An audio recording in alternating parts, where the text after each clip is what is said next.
Don't wait till I die. Don't wait, yeah. Don't wait. Don't wait, my brother, don't wait. Don't wait. My sister, don't wait. Don't wait. Don't wait till I I'm in the hospital, don't wait. Don't wait. I'm dying, don't wait. Don't wait. I need your help, don't wait. Don't wait. Don't wait till I die. Please help me, don't wait. Don't wait. Don't wait, don't wait, don't wait. Don't wait. I need you help me now, Don't wait. Don't wait till I die. don't wait till I die before you help me. If you want to help me right now. Don't wait, oh sister, don't wait. I said don't wait, my brethren, don't wait. Don't wait till I die before you help me. I need your help. Help me right now. I'm in the hospital, lying on my sick bed. I just need you to help me one my life, and Jehovah will bless you. Don't wait till I die to rain cast and carry my body to the grave. I said don't wait when I die before you praise me. Don't wait when I die to cry for me, man. Oh, don't wait when I die to post my photo.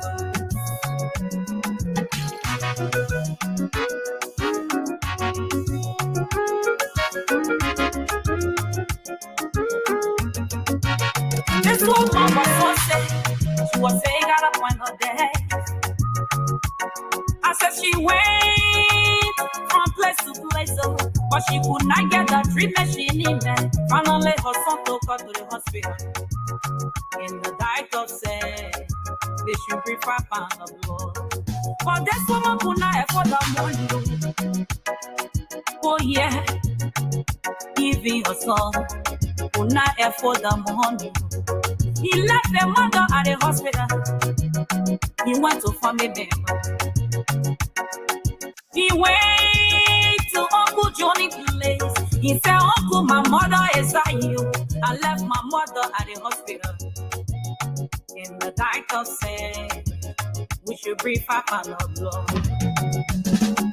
Uncle, please help my mother. Uncle, help my mother. Uncle, I beg you, help my mother. Please help my mother. Oh, Uncle, help her before she dies. Johnny looked in her face. He said, my son, I don't have no money, oh. My son, no money, oh. What tell your mama say? I don't have no money, oh. I will see what to do. But next week, my son, no money, oh.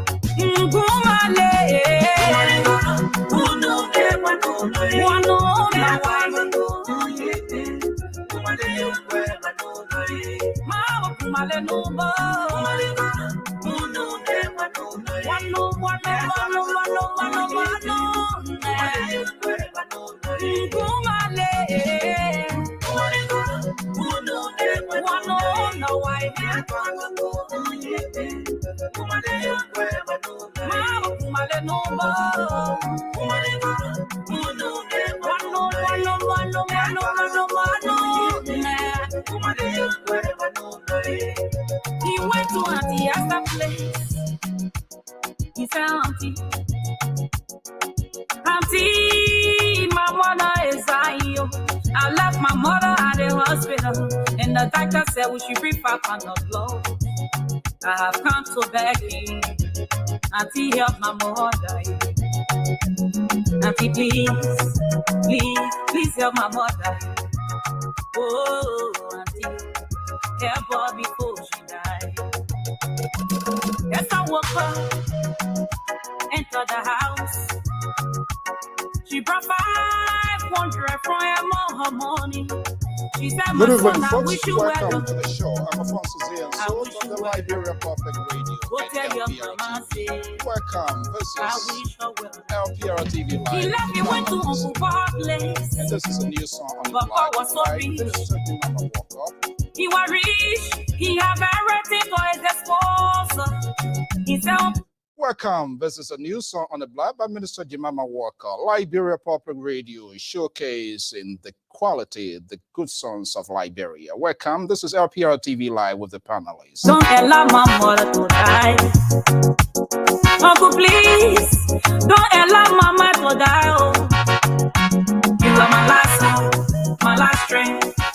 Gentlemen, welcome to the show. This is Lpr-Tv Live with the panelists. The panelists are here in force to take on national conversations affecting our country, politics, economics, and infrastructure, and the list goes on. Sissy Goyer from Minneapolis, Minnesota, support the candidacy of Councillor Tiawan Gonglo, backed by Dr. George Toto with a progressive idea. Also, Amos Joy from the far right, Atlanta, Georgia, backed by Jonathan Dulacare from the liberal state of California, support the candidacy of Benedict Alexander Cummings of the Alternative National Congress. Standing alone, Dr. Kim Mangue Taronka, support the candidacy of Madame Medela Cooper of Movement for Liberia. Here, also to add her voice to the conversation, Koto Jalabalayant, also support the candidacy. Second choice, Alexander Benedict Cummings. First place choice, Ace. Ambassador Joseph BOAKAI, here to discuss the issue what encountered from the constitutional state of Connecticut is here, is a pro-government supporter, is here to square it out.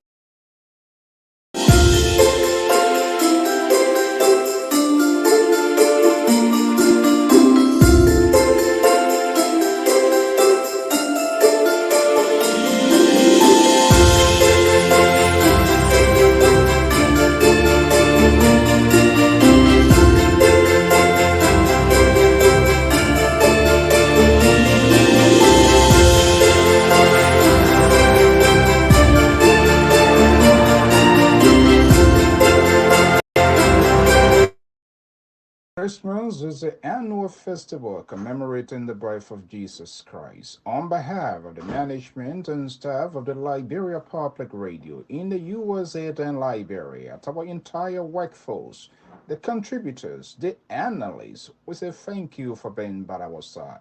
To our onliners, our followers, our supporters, thank you so much for the year 2022.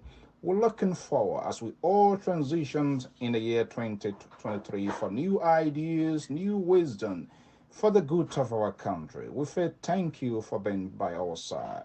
In the mornings, afternoons, evenings, and night, your commitment is unquestionable. Thank you so much. This is Afonso Zienso on behalf of the management and staff of the Liberia Public Radio.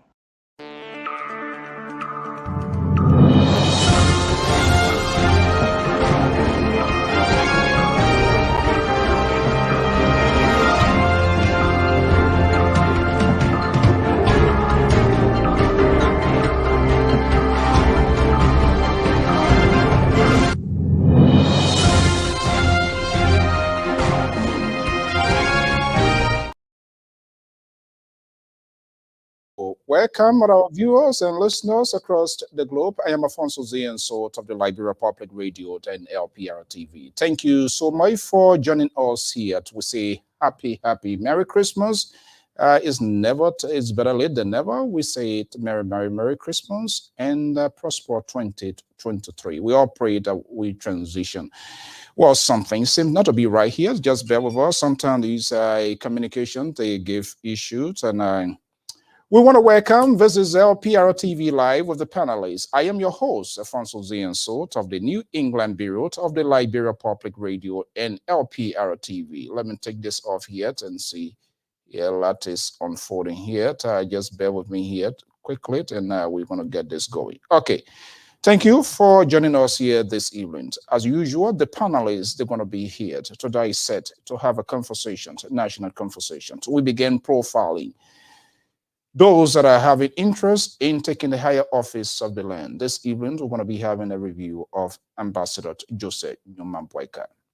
But before then, This week, we lost a great son, somebody that I know very well. We all stay in the same neighborhood for years, from 1983 up to the civil crisis. And I'm talking about Dr. Cassette, Daniel Cassette. We were shocked. We didn't see it coming, but it is a tough one. So we want to take this time to say, on behalf of the management and staff of the Liberia Public Radio, see our prayers and thought goes out to the political leader of the People's Liberation Party, PLP. Dr. Cassette and I, since 1983, I got to know the late Daniel Cassette. We all stayed at Stephen Tober Estate, that is Gardnersville. Those who know him, that's the story.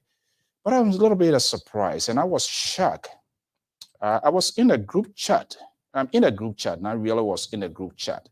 And some of the things that I saw coming out of Liberians, things that they were saying, it shows to me how the country is so much divided. It's unbelievable for people to celebrate people's death because of political differences or whatever to guilt, the thing that they have convicted him, the things that happen.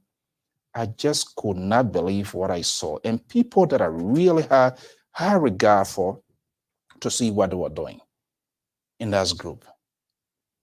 And I don't know why the administrator of that group did not even post up to A. It is to show that the healing process in the country is far from what we thought it to be, to see why it is. The exchange. I to some extent, my fingers, I wanted to write something, but something just told me, say, you know what? These people, it is something that they already have in mind. And it is hard to hold back, regardless of you being a radio persons or whatever it is, because this guy, the family, we stayed together for a longer period of time. 1983, Stephen Tober Estate, in apartment number 63, he and his family, his mother, in number 64. So I'm talking about somebody that I know pretty well. Putting aside other issues, okay, that's fine. You can talk about it, but the human connection, and I know what we used to do. And when I spoke with a brother this morning, Lawrence, in Atlanta, Georgia, the old man, Esther, Andrew, it's painful. And all sort of news that people have no idea what happens. I say, Daniel called us, we talk on. I'm not going to go into details here, some of the things that he explained, but I'm just going to give you the surface. Daniel did call the day of his demise. 4 o'clock was the last time they had a conversation. He actually passed away 8 p.m. Eastern Standard Time. So it was a heartbroken issue. But to see the politics of Liberia, and how people in that group, other people, yeah, good, he died. In fact, probably Ellis Coleman were going to have him as his vice presidential candidate. Okay? It's unbelievable. All he opposing the president. And I think those are individuals' views, a section, but I'm wondering what really going into the head of these people. Well, our prayers and thought goes out to the family, to the sister Doris in New Jersey, my Esther is in Atlanta, Georgia, Andrew, Lawrence, they are all in Atlanta, Georgia. They are my family people. I know them. The last time I visited, when my mom passed, I went and stopped by, met him, we talked, and that was it. I knew him to be the guy who used to love basketball playing, so I was kind of a little bit surprised to see him getting into politics. And my sister says, yeah, you're a big D here now. He inside. Wanted to see this happening. And I was shocked. I learned even when this thing, Liberia, that country is something wrong with us. Even when the incident took place, that when he was facing his own situation here, getting to know people was taking his thing because he won't come back. Can you imagine? Well, let's get a conversation going. The panelists are here. representing different view. Let me go to Atlanta, Georgia. But I hope and pray that the family doing well. Definitely, no matter why it is, I will make my presence felt. I will definitely go first to attend the funeral. I soon. They promised to let us know, my sister. Because if you ever live in the estate houses, you know how people share apartment. I mean, 63. They are in 64 from 1983 to 1989. That's a good length of time. Oh man, she used to work with internal affairs. She fought hard. And they were writing all kinds of crazy things, conquer people. I don't understand what's really going on with our Liberian people. That woman was an ordinary lady who was working at Ministry of Internal Affairs, used to say, and she sent her children to the best of schools, Zion, B.W. Harris. And people just talk things that they don't even know about. This is so sad. Well, let's come back to the conversation. The profilings of presidential hopeful continues. The panelists standing by backstage. We're going to be breaking them in. From Atlanta, Georgia, the man from the far right. He supported the candidacy of Alexander Benedict Cummings. Amos George is in the hall. Also, from the Constitution State, he's here to balance, to square it out. He's a pro-government supporter. Wharton Carter, he's going to be our contributor, is here to position. Let's go to New Jersey. In two places at the same time. First choice, Joseph BOAKAI. Second choice, Alexander Benedict Cummings. Carter J. Balayans, senior contributor of the Liberia Public Radio. All here. Now, Amos George, right-hand man, the soft-spoken diplomat, Jonathan Dolake is the Assistant Secretary General of the 23rd National Congress, joining me from Saxton, California. And of course, it goes down to the wire. The liberal progressive, involved, unbalanced, unstable. He's still finding his rightful place. Samson Blacko Branto, the best of political analysts and commentators. They are here this evening. Guys, lady, good evening and welcome. This is Lpr-Tv Live with the panelists. Everybody looks so great. Good evening and welcome, guys. And our queen is in the house. Good evening. Happy belated Merry Christmas and a happy New Year. Are you guys hearing me? Yeah. Loud and clear. Okay. Good evening. Compliment season. Okay, thank you. Wow, this is strange. The Liberal so quiet tonight. Wow, I hope it stays like this. But nothing guaranteed within that. I can for sure tell you. Okay, to our many viewers and listeners, we say thank you so much for your time, for your support, all what you do by spending the evening, the morning with us here. We really appreciate that. Let me just do strict little bit editing here. Pro BOL. Okay, let's see here. All right, let's see here. Let's see. Just bear with me a little bit. Here's something I'm trying to here. This is what's going on here. Something. Are you in my stuff here again? Okay, all right, guys. Good evening. The conversation continues. Good to see everybody. We pray as we triumphantly transition into 2023. To wish God richest blessings, and to our many viewers, supporters, followers here at LPR. Guys, good evening. Welcome. The profiling continues here. I'm not sure what's going on here. The internet's kind of acting a little bit crazy here this evening, but that's okay. I hope they're not something doing whatever. Yeah. I swear to God, no bad bush for a child. If you could really catch, I wish somebody I could catch this guy out or sell him out to somebody, send him to Prince Sherry or Michael Gilmore. Okay, no, these guys, they are my brothers and friends, so just kidding. Okay, guys, good evening.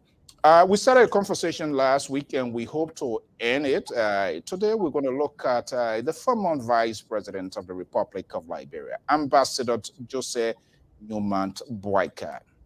And indeed, some of the supporters of Ambassador BOAKAI they are here. But we continue to take a review, the path to presidency. What are the possibilities and what are some of the hookup, if there's any? Some said he's going to be the next president. We're still waiting to see, considering how the fee is being crowded as well. So let's get this going here. But first of all, Christmas just passed, and let's see here how everybody spent their Christmas, how it was. It was crazy in this in the East Coast area here. Let me start with Mr. George. George, how was your Christmas, man? Well, it's just been cold down here, bitterly cold. So, but that's how it. That's where we found ourselves. Yeah, and you say you wanted to come in the cold when you were coming to America. That's it. Okay. Okay. Jonathan.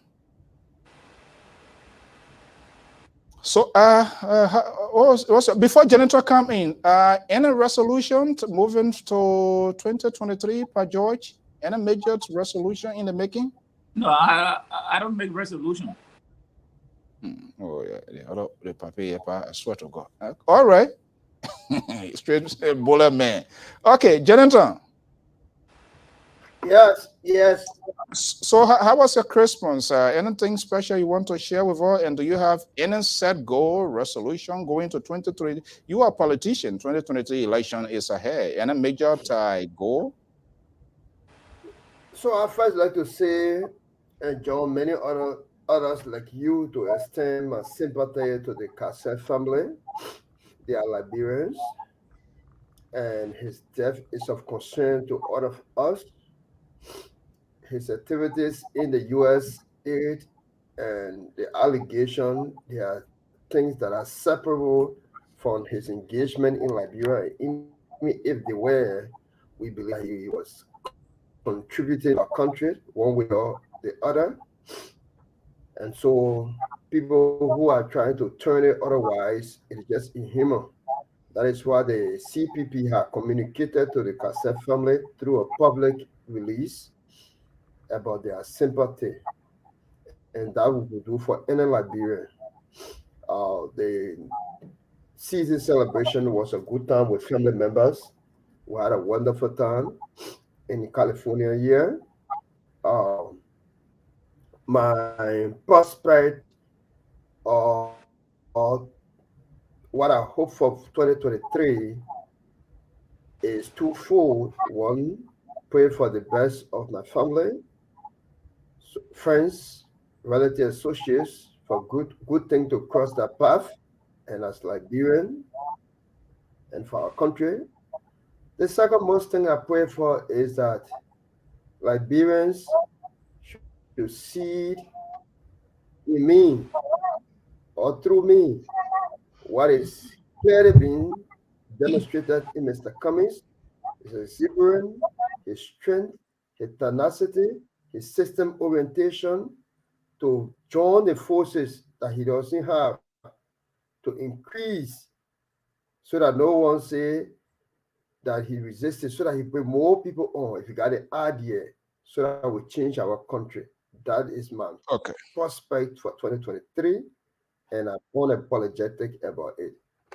Okay. All right. Everybody decided to come my apology. Okay, let me go to our man, Walton Kettle. He's our contributor adding to the list. He's a pro-government supporter. He's based in Connecticut. Kettle, good evening. Welcome. Well, good evening, Brother So, and good evening to the panelists here. Like the two panelists said, we extend our condolences to the bereaved family. Mr. Cassell brought up his problem in America. He's a Liberian, and he's a human being. So when people die, it's something that we all should, sympathize with instead of us saying some bad things. But again, Liberian politics has become so bad to the extent that we cannot talk about the issue, but rather we talk about the personality. And I just hope this conversation we have tonight will be peaceful. It will be about the issue, about facts, and Liberian people with Josh. And they were listening at Josh. Thank you for having me. They were listening, they were George, setting a red line here. Let me go to California, to where the liberal progressive. The liberal. Yes, How was sir. a Christmas, man? It went well. Besides my older daughter not being here, or the rest of the kid, the Marine and the lawyer show up. We have fun. Uh, uh, as usual, I give them specific time, how long they're gonna stay here, and I tell them how much of the cassava they can eat and how much of the potato green they can eat. You're not coming here, you're visiting, you're not in your house anymore, you're grown. You can't come here and just you can't start eating all my cassava and pomodoro and things like that. No, you got limit. And the limit, the lawyer, I sent him away this morning. His limit was over. He wanted to clear my cassava. I told him, no, I put all my stuff down in the freezer. You can't touch it. I lock it up. He's gone with his lawyer and stuff. The Marine is still here and he can't eat potato green and stuff like that in the Marine place. So that one, he's not gonna ice anything. But other than that, I have a beautiful, beautiful time with them. No, on a very serious note, they were here. We have fun together, all the kids, and just sometimes life, to be honest, on a very serious note, sometimes life, you can measure life when you have these kids that were little few years ago are all grown up, making their own decisions, doing well. And I was just sitting down and just patting on my own back to say, God, thank you very much. You have helped us out. The kids are grown. They're doing what they have to. The other two that are still here, they will soon be getting out. Other than that, the Christmas was wonderful, and we're hoping to see the new year very shortly. And as far as Dr. Kassed's situation is concerned, Mr. So it's very uh, hurtful, painful for all of us. Even though I don't know him, but his involvement into Liberian politics, those were things that Liberians die for this type of situation, for people to fully participate. One man, one vote. With all these kinds of crazy things that people are talking about, if he have gone in and the Liberian decided this is the man we want, one man, one vote, nobody can change that except for the voters themselves. And so people die for him and the rest of us to participate. So whatever the people are saying, that's who they are. And many of them are completely, they are inept. They have nothing to offer except insult. And how can you do that? Death is something that poor or rich, we all going to experience it. So by you making fun of somebody else's tragedy right now, it's something that is sad for that human being. And that means the person himself is not truthful to himself, nor is he truthful to his God. And his time will come. The blessing he's looking for, laughing at people, tragedy, his time will come. God will see. But I'm not God, and I'm not going to say what's going to happen. But I just want to say to the family, we express our sympathy, of course. Hopefully, when the time comes for you to go there, we will support LPR family will support that program as well, Mr. So. Thank you. What are they here as we transition to 2023? Any specific? Yes. Do we need to know? Yes, you will know. LPR will have a new management team. We will fire all the other people because they refuse to pay. They refuse to pay their people, and I'm going to lobby all of the members of LPR to see. Your time over. Let me go to the next person, please. But I tell you, what you asked me to. I'm telling you for next year. Your statement finished. Your time finished. We'll come back and play that cassette if the tape is still available. What kind of man? Seriously? Okay, let's reach to our princesses and our queens in the house. Let me go to New Jersey. The birthday lady. The day is getting gradually closing in. Koto J. Balayan. And the Christmas, you can see the fever, you can see the excitement of the Christmas, the tree, the gift. I hope my name somewhere around there. So, Koto, how was the Christmas season and what you see going forward to 2023 quickly? Anything specific you want to share with us? I want to say good evening to all our Liberians around the world, and in Liberia and those of the panelists today that we are here. I just want to be grateful because when I look at myself, I don't think I'm better than those that are gone today. As we are saying, Cassette is gone, and unfortunately for me, my Christmas was just that bad because while I was about to just have my celebration going on 2 days to the celebration, we have one of my friends' husband, one George Howard from Liberia, died. Trying to make her feel good about the death of her husband. We try to get together and at least find some day of the Christmas to make it, jolly as we all always have. Unfortunately for me, on that Christmas, they called me to tell me that my aunt also passed in Liberia. So my Christmas just crushed down right there, and it was just a sad moment. But how be it, I just want to be grateful because God is the one that gave it, and He take it. So we'll be grateful that in the midst of all the days, He still give us strength and courage to be around and pray for those that are gone. And we try to do the good to live our life in a peaceful way, and be happy. And my prayer is that the new year that we will be coming in as we are going forward to our electoral process, that Liberians will be very, thoughtful. We will be very loving and very caring. Let's not destroy ourselves because of this election. I seen it getting so toxic to the point that friends that we normally sat together to have celebrations together, to have entertainment, to have conversation, it have gotten so toxic to the point that we no longer have those fruitful, discussions that we used to have regardless of our political backgrounds.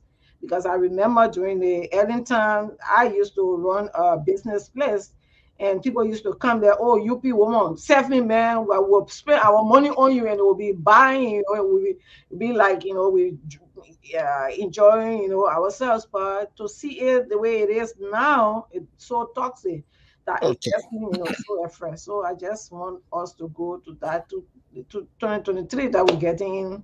Let's share love and forget about the sadness.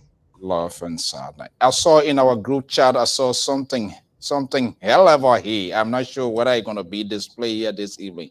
Let's go to the Commonwealth, and happy to see our brother here bouncing back like a lion man. Let me go to the Commonwealth Bell era that Dr. Keman Toronka is our senior contributor and also support the candidacy of Madam Mandela Cooper, a major actor in the political process in Liberia.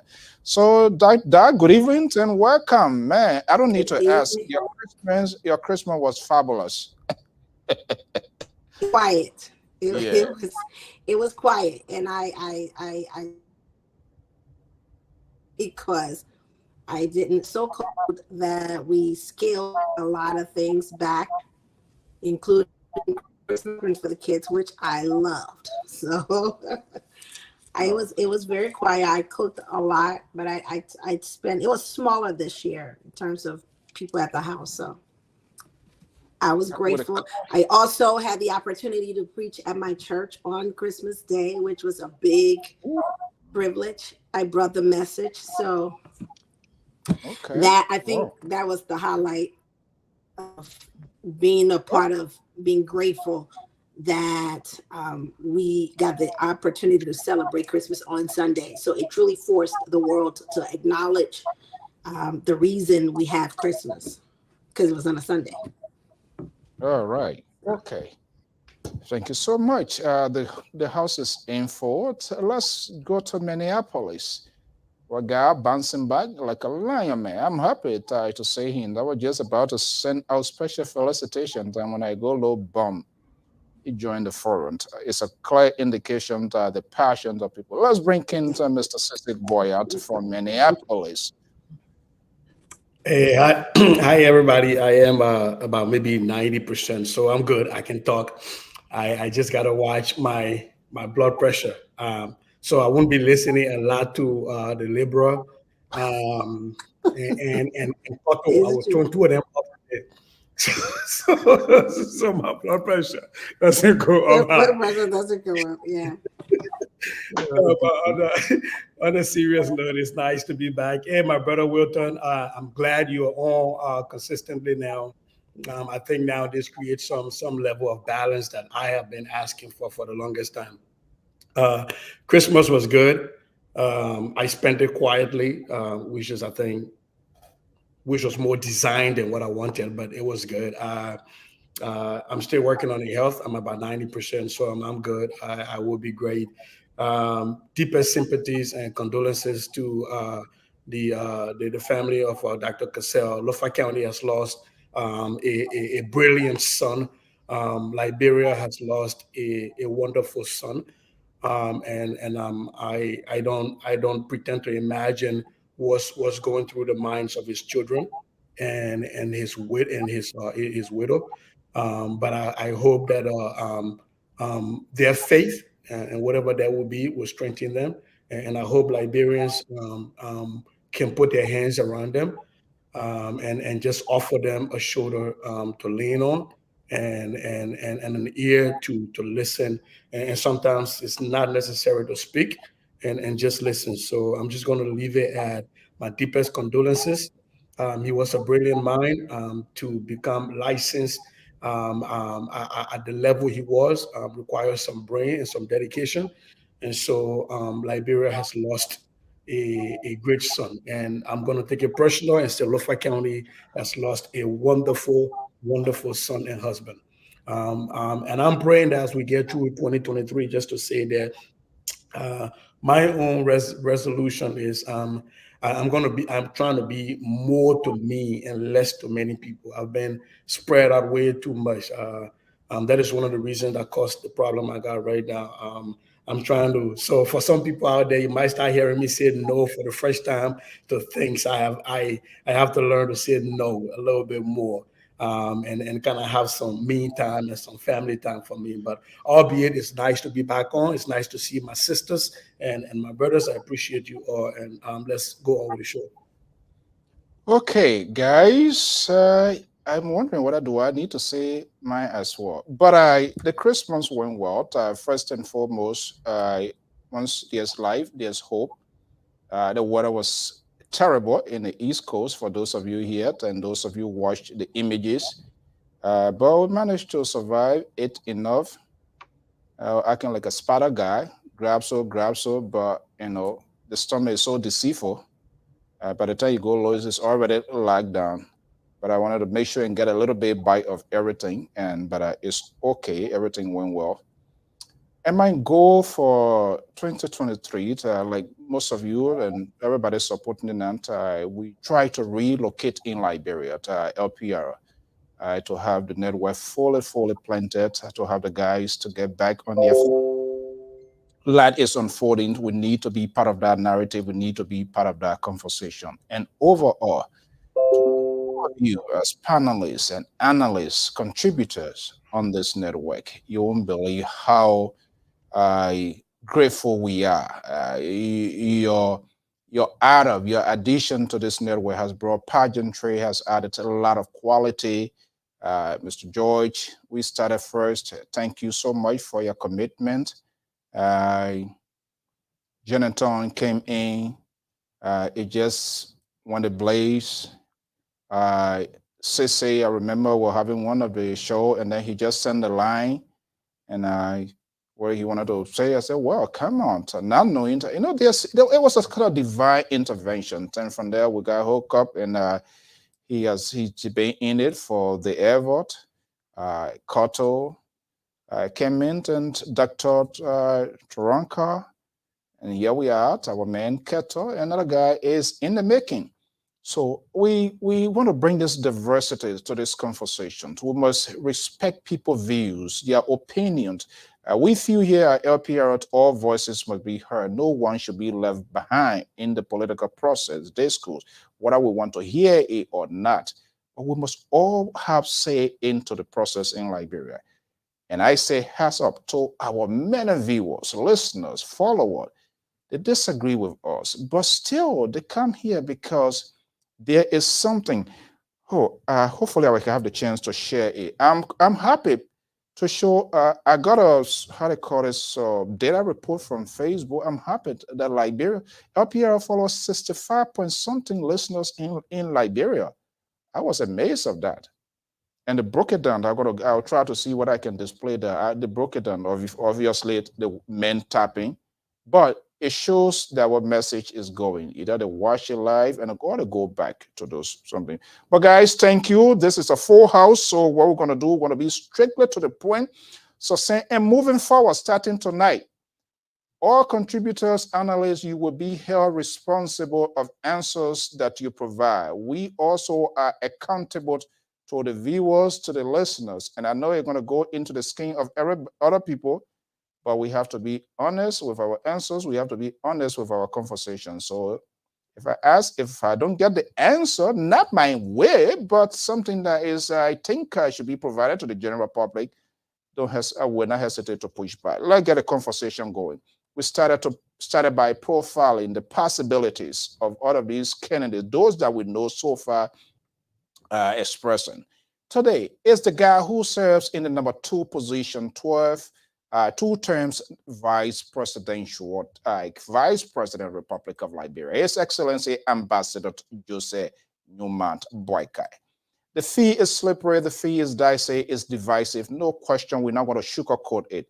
Now, let's start here. And I think let me start with people who are supporting. No, let's start from the opposing side here and see here. Let me go to Jonathan.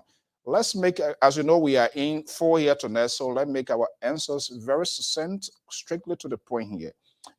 Jonathan Dolake.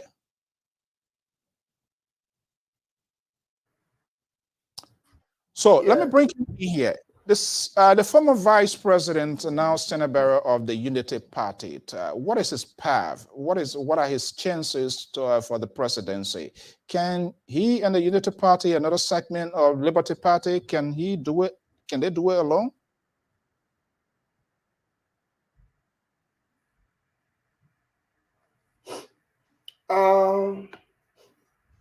I think the vice president, Ambassador Jose Newman BOAKAI, would agree with me that he had not done it alone before. And so he cannot very likely do it alone, given the quest of the Liberian people for ideas to be bounded together in order to take on President Weah. And I say that from the fact that the PUP, People Unification Party, was a pseudo-political merger group or alliance group of the Unity Party 2017 elections. So that's the history that I'm judging from. I think he already has the ALP, though without any legal instrument banning the Unity Party together. But I think the saddest thing that will ever be done is for the vice president to think of doing it all by himself, which I don't think is what he's thinking of, doing it by himself. So that would be my take on the vice president. So quickly, if I get you right, he needs Hello?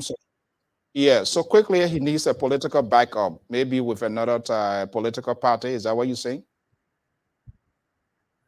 100%, because remember the history states that the vice president was vehemently, aggressively, proactively supported by Councillor Vani Sherman, who supported the party, sponsored the party as former chairman prior to the vice president contesting. He's no longer in the making. Too many party people, former minister officials are now in the making.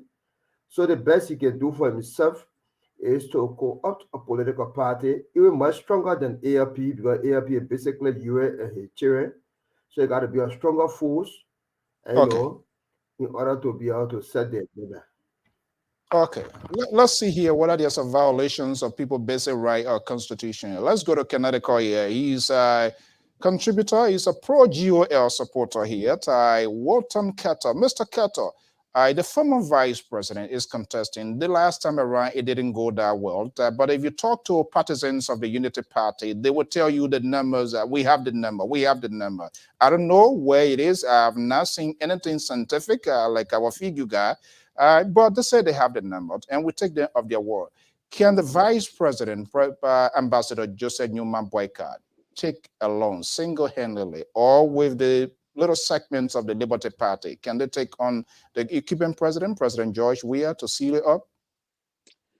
Well, brother, so I would tend to agree with my brother for once on this platform, brother Dodokwe, and I will agree with him because I do not see the Unity Party standing alone to defeat CDC. There's a glaring fact. If you look in Lofa County, just I think day before yesterday and yesterday, we saw Thomas Fala. He has taken a huge chunk of the Gisi population, the Mende, the Mandingos, and all that in that part of Lofa County. You know, prior to our election, prior to the president coming into office, we saw Lofa County, if not 100%, it was like 90% Lofa County for Unity Party. Today is a whole different ballgame. So if Joseph BOAKAI will win Lofa County, it will be like 60-40, and that's not a good mark for him. So I don't see the possibility of the Unity Party winning an election or even going to second round in an election if they go alone. It's impossible. Okay.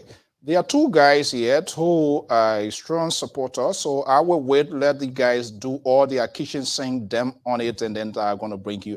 Let me go to Atlanta, Georgia from the far right. Amos George, you heard Kettle saying the political grind is being poisoned by Thomas Fala already mean taking specific or taking votes away from the ambassador because all of them from that corridor. Unity partisans, when you talk to them, to Mr. George, they say, we have the number, we have the number. So perhaps collaboration, alignment is not needed. Can Joseph BOAKAI alone survive against President George Weah?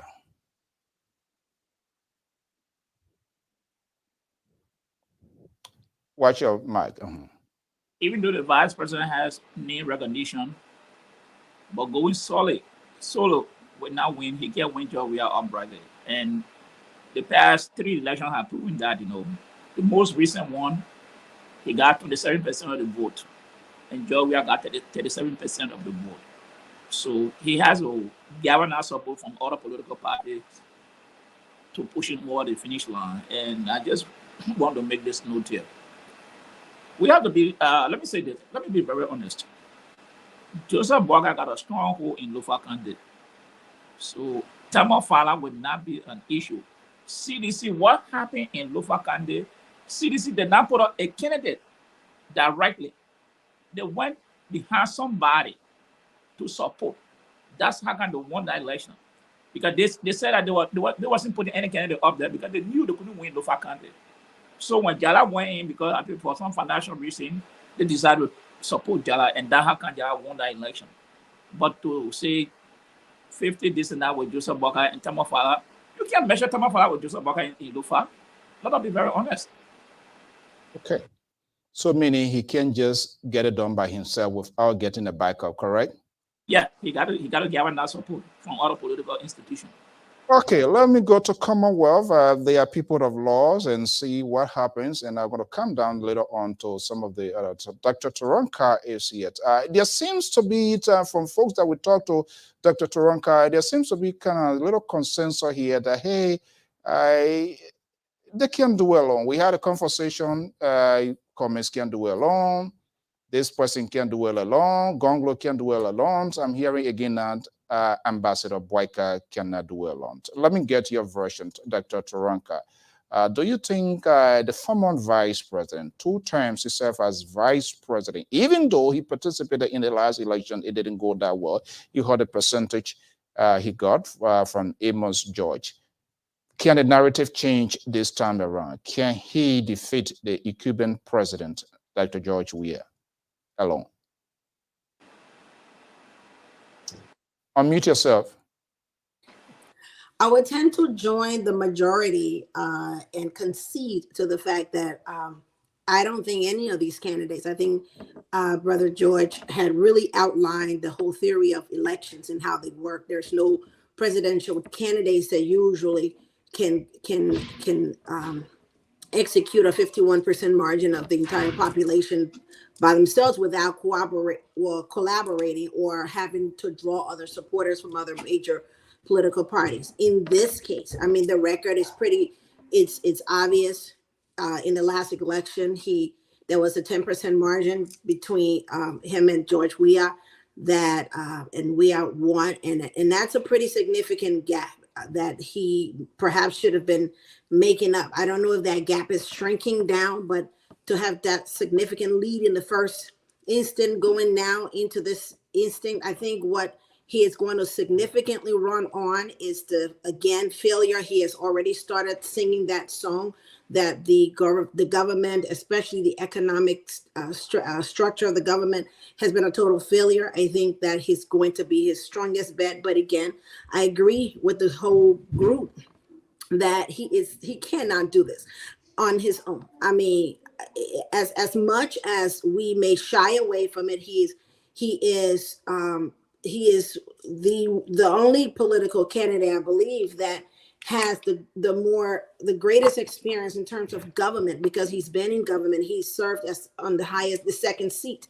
So I think he has that much experience. But given the gravity of what's happening in the record of the country now, I think he has a lot of ground to make up the revolution of the country, the dimension of trying to bring in new ideas and fresh ideas. I think that's where he's really going to have to step outside of the fact that, I've been in government before, because I think people are getting tired of business as usual.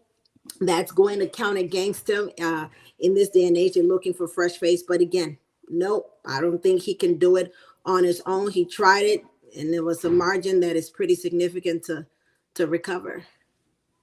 Okay, look, Sissy, the night is becoming more difficult and difficult for the Liberal and our sister Cotto here, because they do support the vice president. I'm not sure how they're going to retweet or reconstruct this narrative as to whether the vice president can get it done. Amos George, inside a critical aspect, that's your native land, Lofat. Keto said, what his name, Tifa went there. They're creating some sort of hand out there to solidify their political grip. But let's come to baseline. Is the vice president, can he seal it out against incumbent President George Weah? Even with a little segment of ALP and some Liberty Party, we are still watching to see who's going to be the pick. But let's judge it from the surface as we have it right now. Can the vice president seal it off against President George Weah, you think? So because I've been gone for a while, I got a P4 since I read by before I answer your question.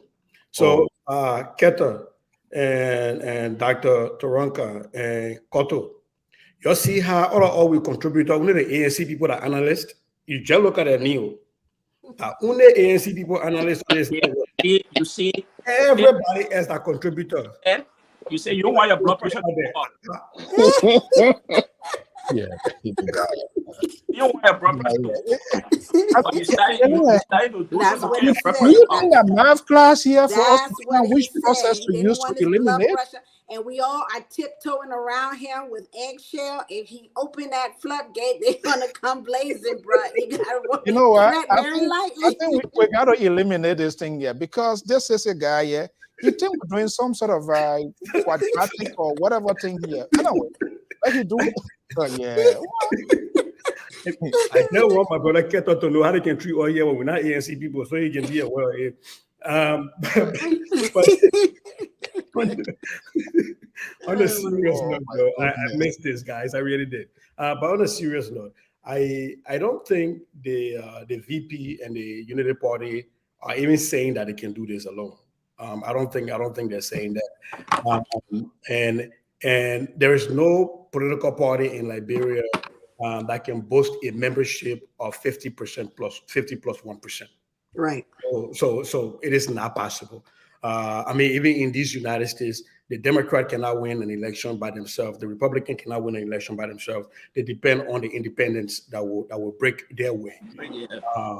So I think it will be foolhardy for the UP to think that, and I don't think they've ever said that they can do that. As a matter of fact, the ruling establishment is a coalition, right? It's not a party. It's a coalition. So they would need the vast majority of people. And for everything, even that what my sister, Dr. Taranka stated, when everybody went by themselves, you saw that, almost 10 percentage point break. And then when people had to make second choices, you saw that huge break where the president won the 14 or the 15 counties. And even the CDC is looking at a way to reform their coalition. I'm sure they themselves are trying to get other parties to join their coalition, because the political landscape has shifted since 2017. 2017, the CDC was the new Jew in town people don't know nothing about yet. And, everything was possible. People were imagining everything. People were even some things that even I know when the president here, he can go, what? People thought I could do that. People were thinking the president could make pig fly. He could do it. He had a magic. He would just swipe it one day and everybody's suffering will finish in Liberia and all of that stuff. And people projected that onto the CDC because the CDC had not been in power.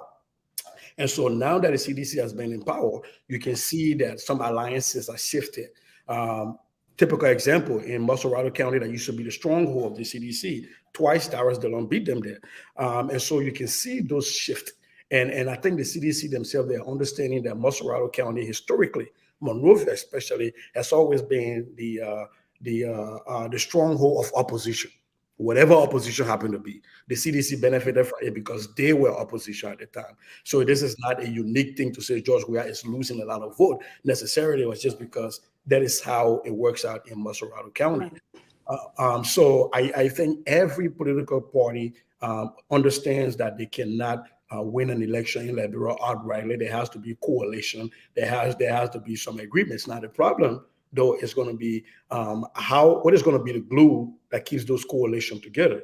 The CDC coalition is holding, no matter how everybody has been complaining. The NPP complain and Alex Tyler then complain, but they've been holding. I don't know if we can say that for any of the other coalitions.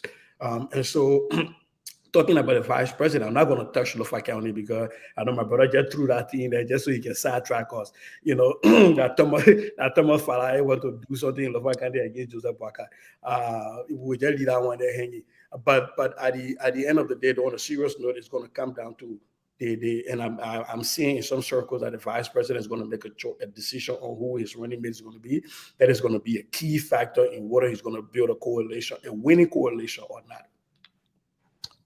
Okay, we are about to lock it down. Koto, first priority is Ambassador Joseph Newman BOAKAI. Second is Ellis Coleman. The four guys, they have come to a consensus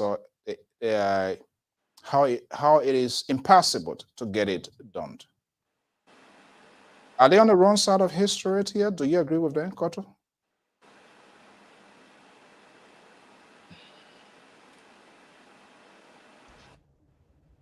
I want to say thank you, and I want to thank, them for their view. And the thing about it is everyone, entitled to their view. That's how they look at the whole, political season or the system right now.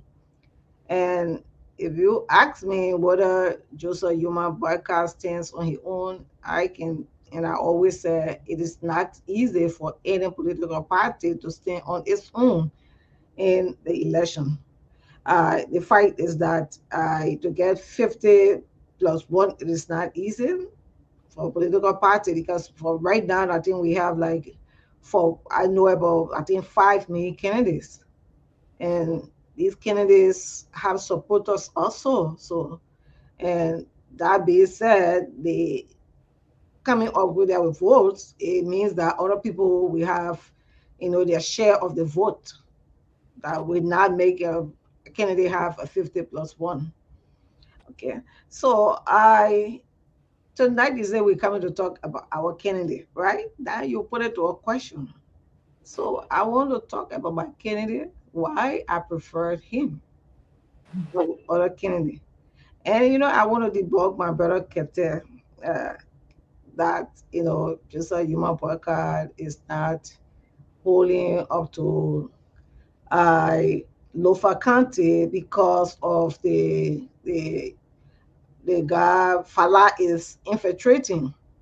You see, when they past election, it was Jala has already worked in that county, to be frank with you.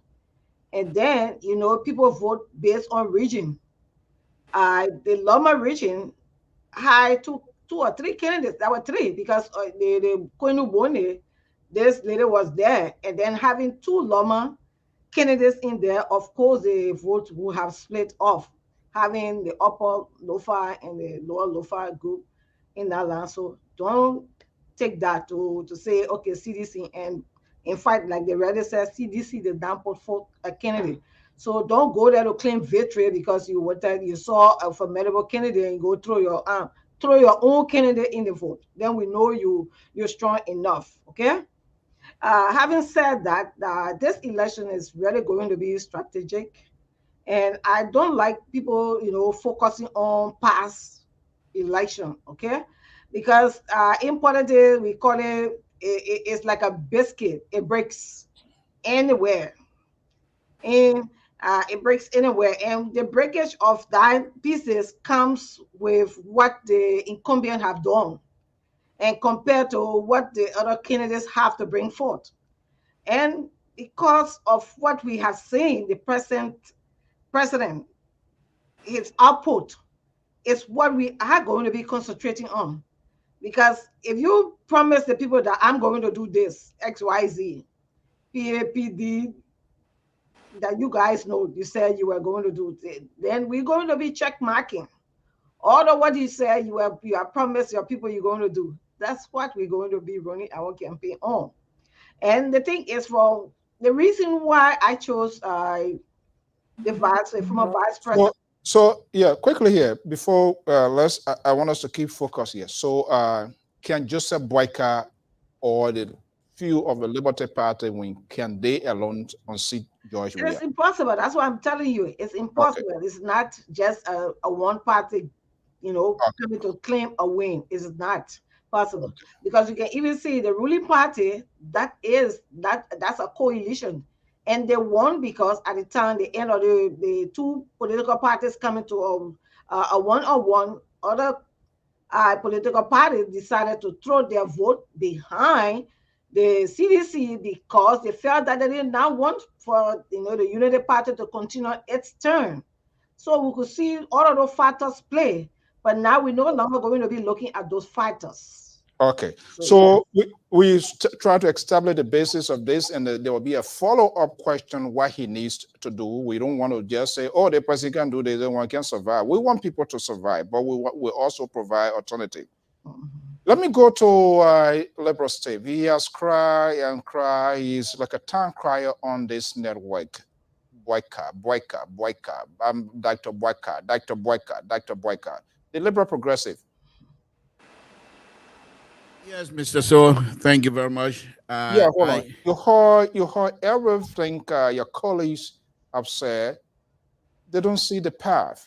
They don't see the way through. Even though he has served 12 years, the experience, the other, all of his credentials that can't justify his inclusion potentially. But they are saying the path, the road here is narrow.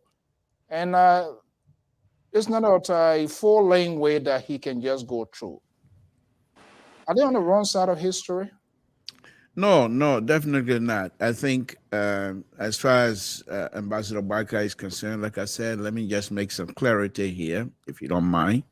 I don't know them. They don't know me. I just admire Ambassador BOAKAI. So let that be straight out front.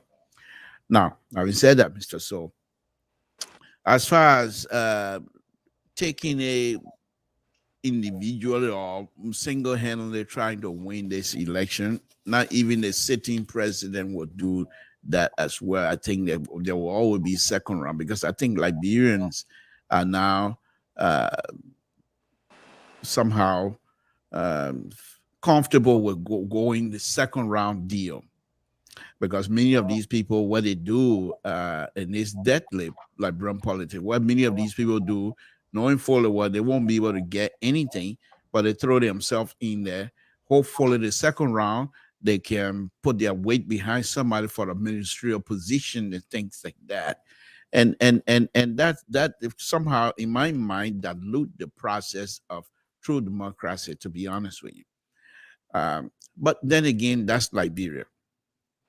Mr. So, Ambassador BOAKAI, from all indication now, it seemed to me, and I said seemed to me, trying to play second fiddle here. Quite recently, we read, I saw in the paper, where he's now saying that he's not going to make a mistake of the 2017 mistake that he made. This time around, he will pick his running mate soon.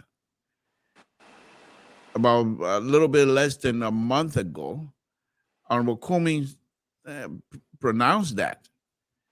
And now Ambassador BOAKAI is also pronouncing that.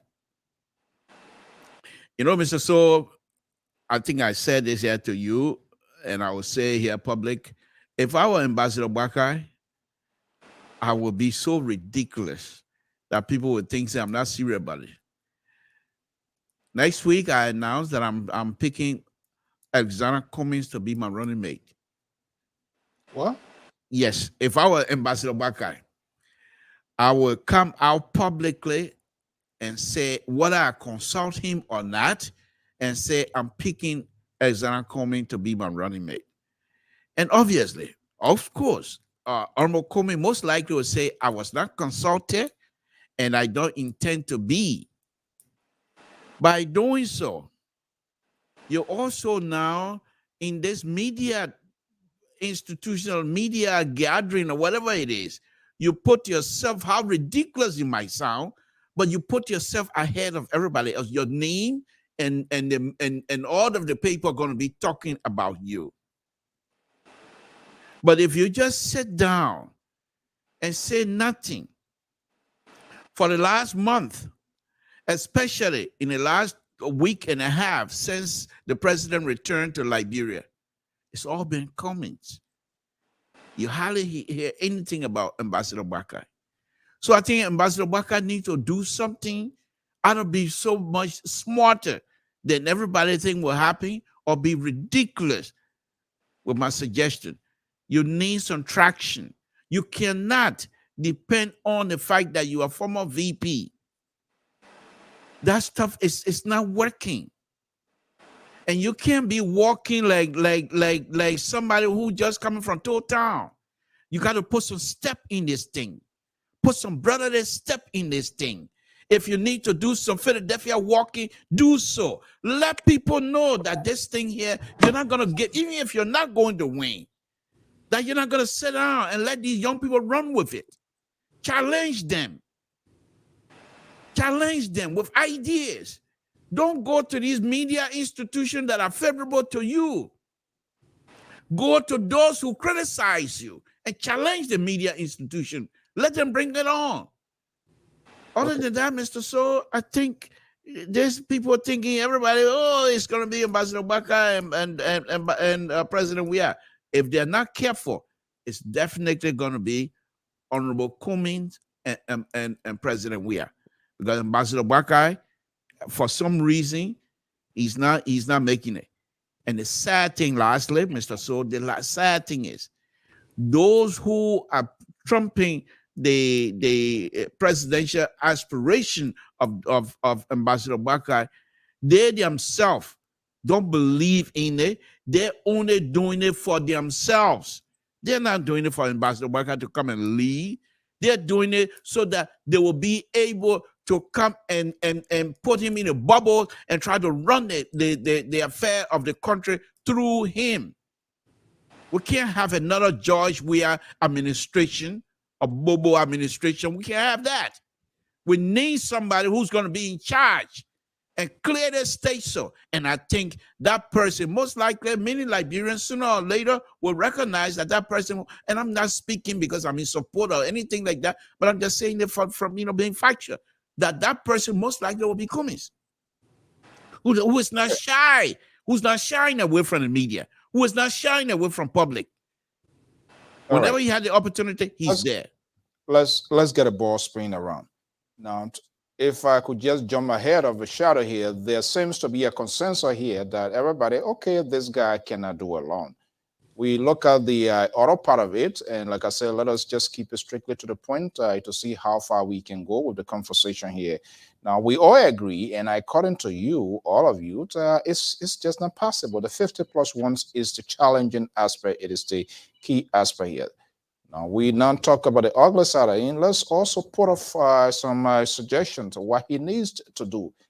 And I said this here, all of the opposition, they have one thing in common. They claim and they want the president to be a one-term president, but not much is being done as to how this president will be a one-term president. Let me come to Dr. Turonka. Dr. Turonka, we all agree pretty well. You saw how it went around the room. If ANC understands that Unity Party, ALP, and most likely your own political side, MOL, probably that could be the same thing. What is going around? It's like a virus that they can't make it here. What should he be considering at this point in time?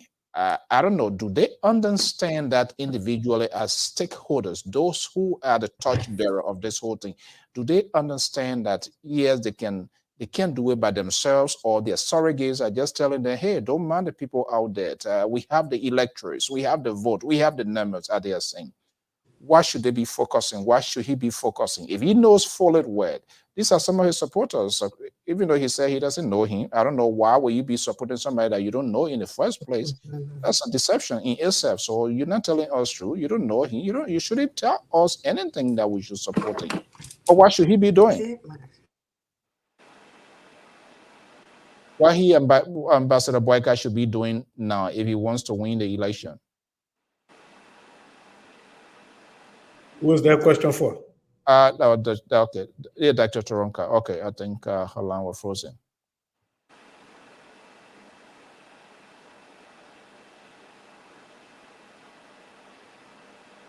How comes you? We're still not hearing you.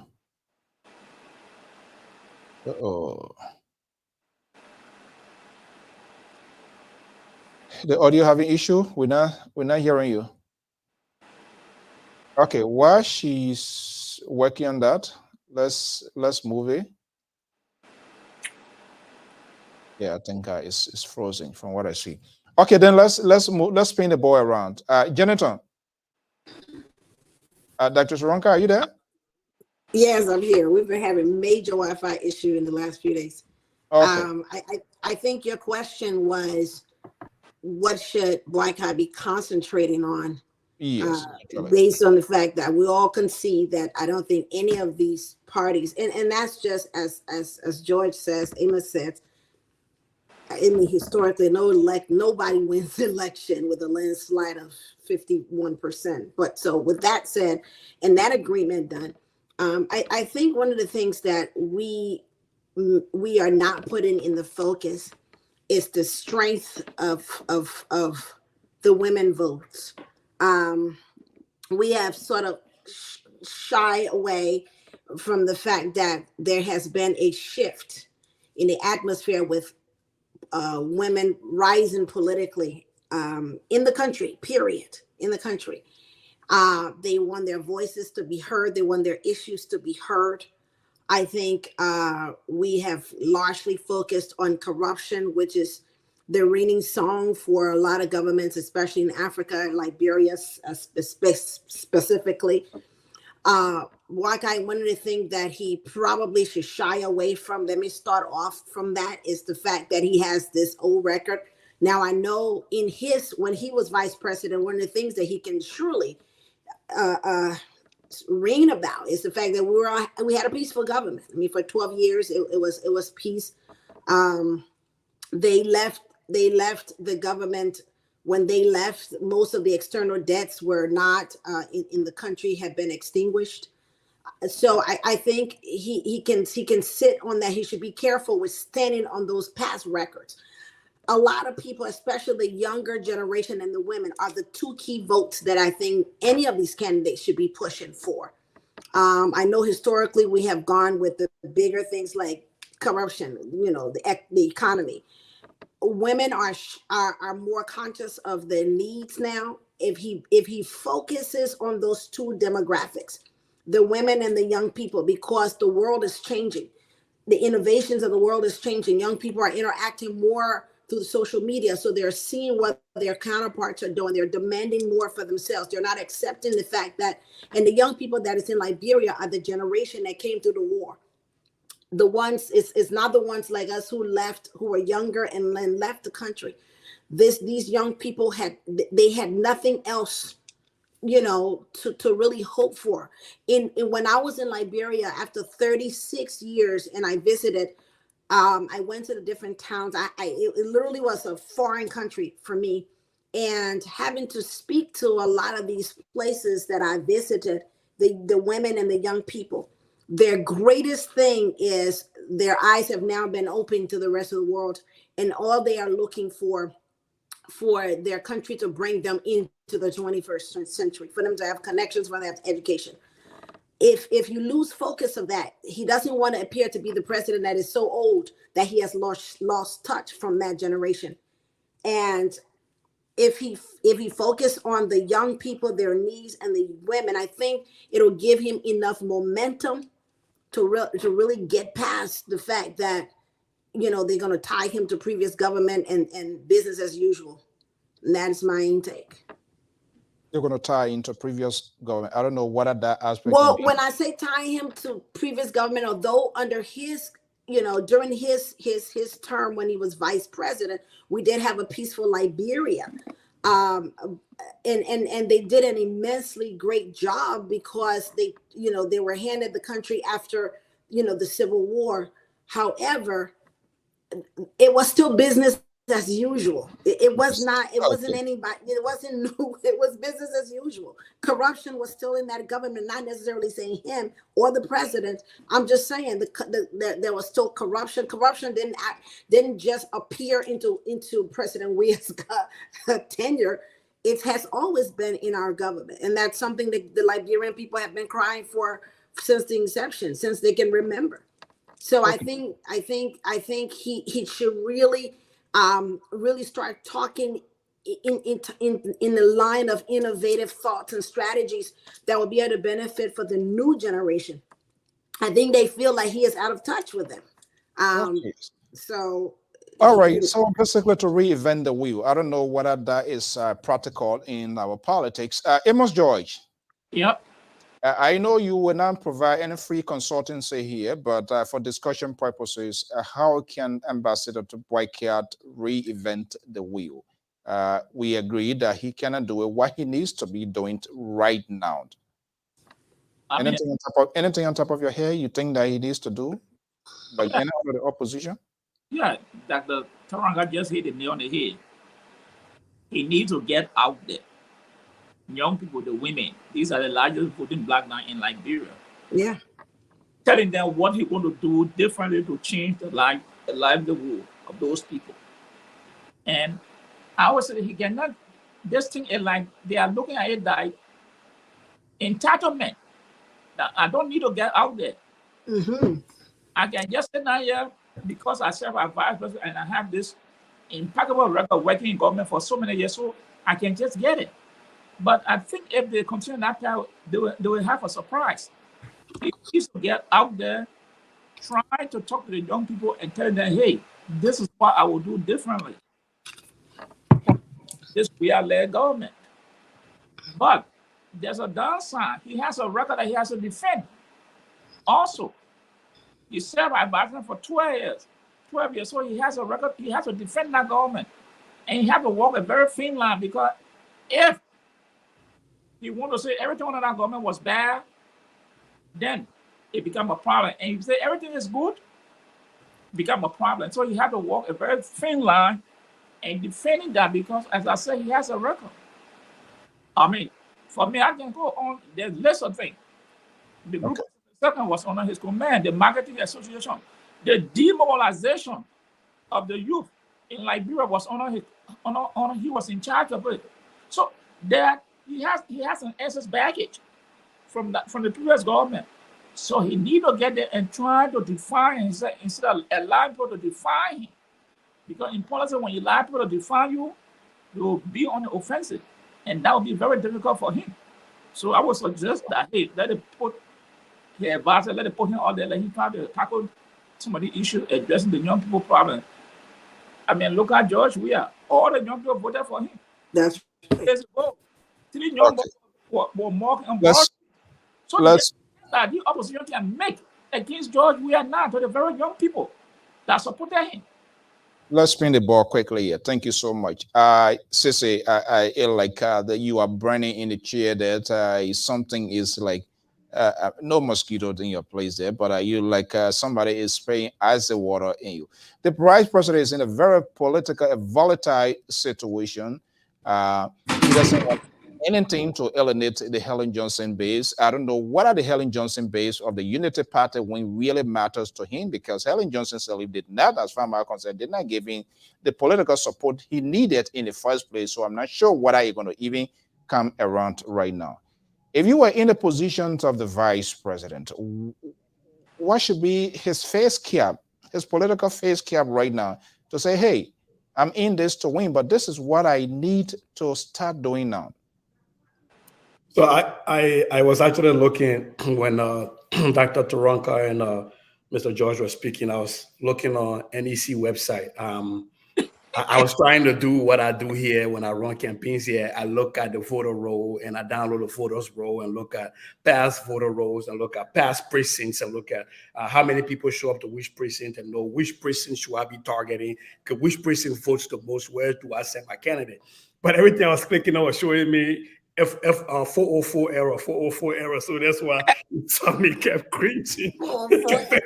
There is nothing from 2017. I was trying to look at that data. But what I would say is that just what I was trying to do right now is what Joseph BOAKAI and the Unity Party needs to be doing. And take this for a fact. I know the CDC is doing that already. You look at the statistics. You look at, okay, CDC, we did win in round 2, but in round 1, we didn't win outrightly.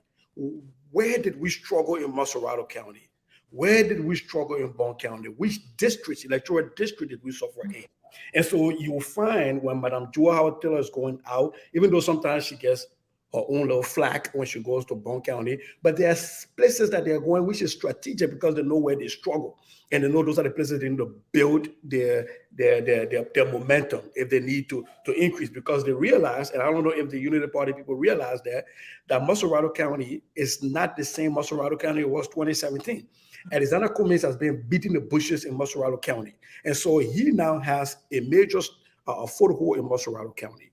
And so you got to look, like Dr. Taronka talked about the women's vote. Women are by far the largest population group in Liberia.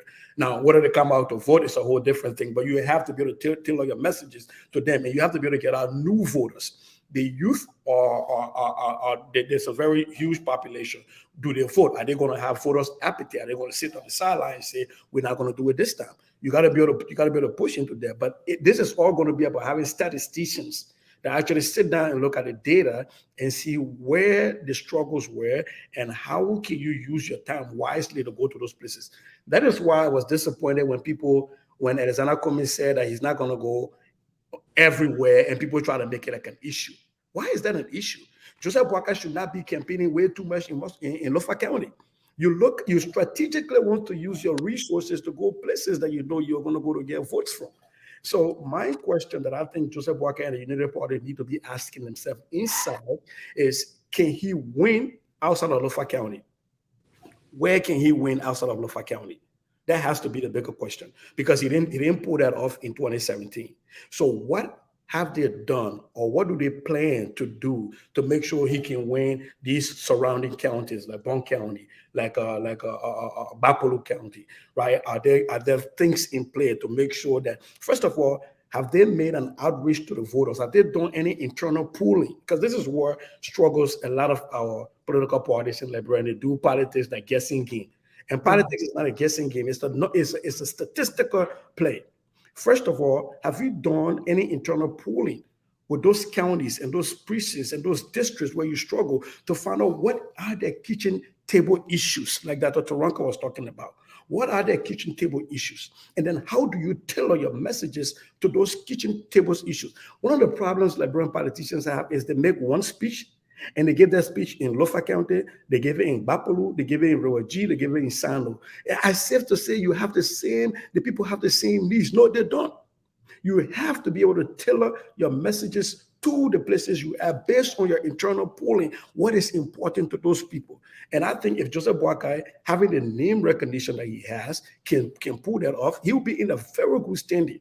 The other thing I wanted to throw in here is that the MDR, Prince Johnson's party, now has a Jeremiah Kuhn as a standard bearer, and he said he's going to be running. That is a strategic move.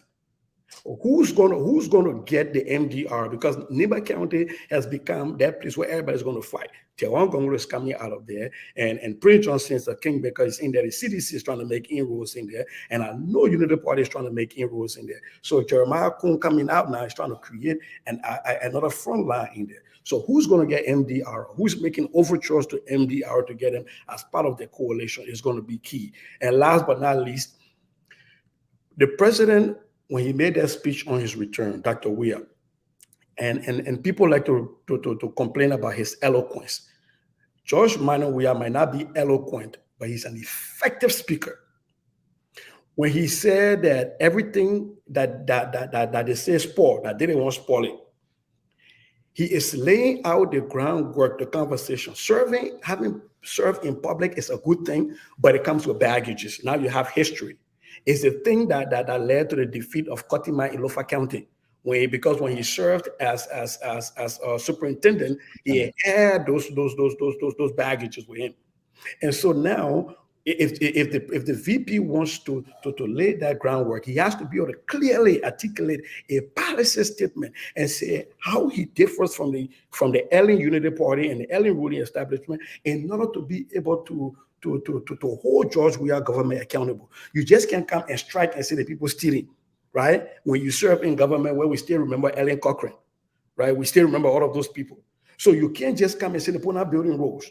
You also have to lay that policy statement on how your Unity Party, Joseph Juma BOAKAI Unity Party, is different from Ellen Johnson Unity Party before you can build it. Otherwise, if you don't do that, the George Weah government is going to have an easy political campaign to say, how come you didn't do it? That's all they got to say. Anything if BOAKAI say, why you didn't do it 12 years?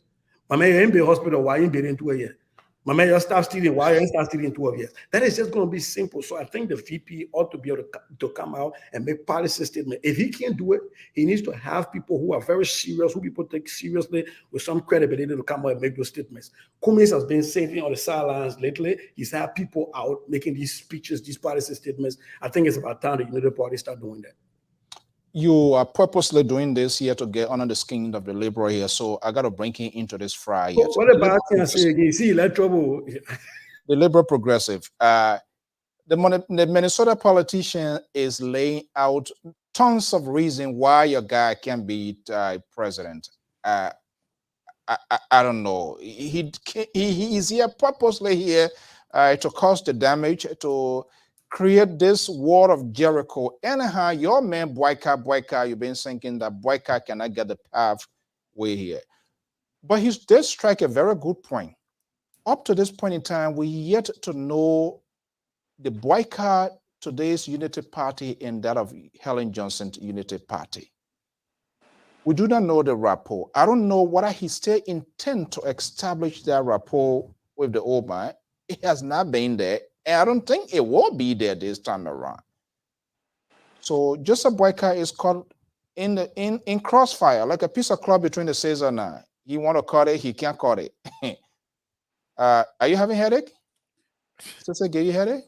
Far from it. Far from it. Sister, yeah, I mean, he made some good point, but as usual, these northern politicians, these northern liberals, are not dependable, and so we try not to somehow do kumbaya with them, because they cannot help you when the time comes. They will leave you standing. So let me just say this here. What Cesar seems to be, it's what he's stated, is quite in place. But what I think his point perhaps is missing is that, yeah, Ambassador BOAKAI need to do separate himself at this stage by coming up with wonderful, wonderful policy. He can even go back to Ellen. There was some good thing Ellen did that he can even bring up. But then again, the people who are serving Ambassador BOAKAI, these are the people that are not doing good with Ambassador BOAKAI. Many of them are young people, and many of them they've been around into Liberians diaspora political activities and what have you. And they are not dumb. They are highly educated, but they are very selfish people. They are not in it for the interest of the Liberian people. And so they are unable to allow Ambassador BOAKAI to be himself. Because if they allow him to be himself at this time, then perhaps Ambassador BOAKAI will start going here, getting some ideas from these young people, from that person, and bringing them together. They're not going to do it.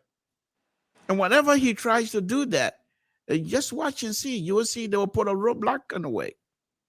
And so I think while we all want Ambassador BOAKAI to separate himself from the field at this time, it's going to be difficult. Because whatever way he goes, the 40 some more years of service to his people, that people supposed to celebrate, they will wrap it around his neck negatively. And instead of him using that opportunity to try to disabuse those who are going to use this opportunity, these 40 some more years, use it in a bad function to smell his character in the Liberian community, instead of him to come out now, he wants to go to the friendly newspaper, to the friendly media institution, where they're going to ask him questions that will just expand on the bubble ideas. He's not going to go somewhere where they're going to really question him. Why do you want to be president at some 200 years old? And let him tell the people, at 200 years old, why do I want to be president of the Republic of Liberia? Why am I not going on the farm to retire? Because the young people, those who are leading right now, have failed this country. Jacinto, how are you? Mr. Central Right, the liberal is on, please. Now, and tell the people the reason why at this age I want to be president, because the young people have failed us. And I don't want them to lead me. I want them to show me how to lead me. And I will stabilize this ship that is rocking with $16 billion gone. I will stabilize this ship that is rocking with $25 million map out. I will stabilize this ship that is rocking with thievery all over this place. And then you engage people from that perspective. He can speak, and he speaks well. He's not no. It's far removed. He's an eloquent speaker, but they have to give him the opportunity to express himself. Don't put him in a bubble. I don't know whether you forgot, it was on purpose. Will he stabilize the shape of the 2.5 millions and Noka as well? Mr. So this is exactly the point I'm talking about. You bring in Noka stuff here, something that happened 500 years ago. You're going to bring it up right now, Mr. So. And this is what I'm saying on a very serious note. That's something Ambassador BOAKAI can come and the money the show 500 years ago. Well, he can come out. He can come out and disabuse you. What happened to Nuka money? The man he told Nuka money, and then he say he living on borrowed money, which is true. Mr. So, the man need to come and engage, and you will be amazed how much improvement the man gonna do to the mind of the young people. But he's just sitting down there, going from friendly platform to friendly platform. He's not gonna make traction. He's not gonna gain any traction. All right. Kato, hold your peace, because I'm still not getting the voice. They are struggling how to unseat the GOP, GOL for which you support. Kato, I'm going to be bringing you and then Janet on here. I'm giving you guys the opportunity here, and the guy from the GOL side is relaxing. You guys tossing the ball around. Kato Jalal, if you will. This seems to be a difficult one for the ambassador, because he has a lot of explanation to do. Is he really explaining himself as it should be to make him a competitor? He went into the race before, but this time he should have earmarked where he fell short and say, hey, I went down this route here, thing didn't work. I need to pivot. I need to change my direction. I need to change the game plan. I'm not sure it's happening. Mr. Ambassador, do you think time is running out? Can he recalibrate in this dying? Meaning, not much time, honestly. Yeah, thank you, Mr. So. I am like Mr. Toll. For me, I am looking at my candidacy on the experience, integrity, and based on what I think they can do. But it is not like, okay, I'm in broadcast mouth to tell him this is what I want. But I hope he listens, to me, or listen to some of the people we talk to. And this is why, for me, some of the things we put forth to them, those that are in their hierarchy, because we laid out the issues that can make him winnable. And for me, that's what I do. Those that are in his hierarchy or in their group, even though I'm on one of the team, I was selected to be on the press. They call it the price for JNB. That is, we make available funds so that he can visit the various platforms, which we are doing. And in the group, we are making sure that he goes to most of the platforms that he has now met up with. So that's our goal. We try to make sure he get there. And what I am hearing and what we're working on is what we are doing to make sure that he make his presence to most, if not all, of these platforms that will be willing to accept him. And that's what we are doing, because it means that he must go out there to explain his plot. And sometimes every platform has its own, group of people that listen to them, because everybody is on the blue eye having their own candidate, having their own, issue that they discuss. So he must make his presence to most of the platforms, and that's what we are working on. I'm on one of those things, and we are doing it. Even in Liberia, we are making sure that what? I say you read it in the frazzle. Oh yeah, big time. And where he is not, where BOAKAI is not present, there are people who are personally working in those areas.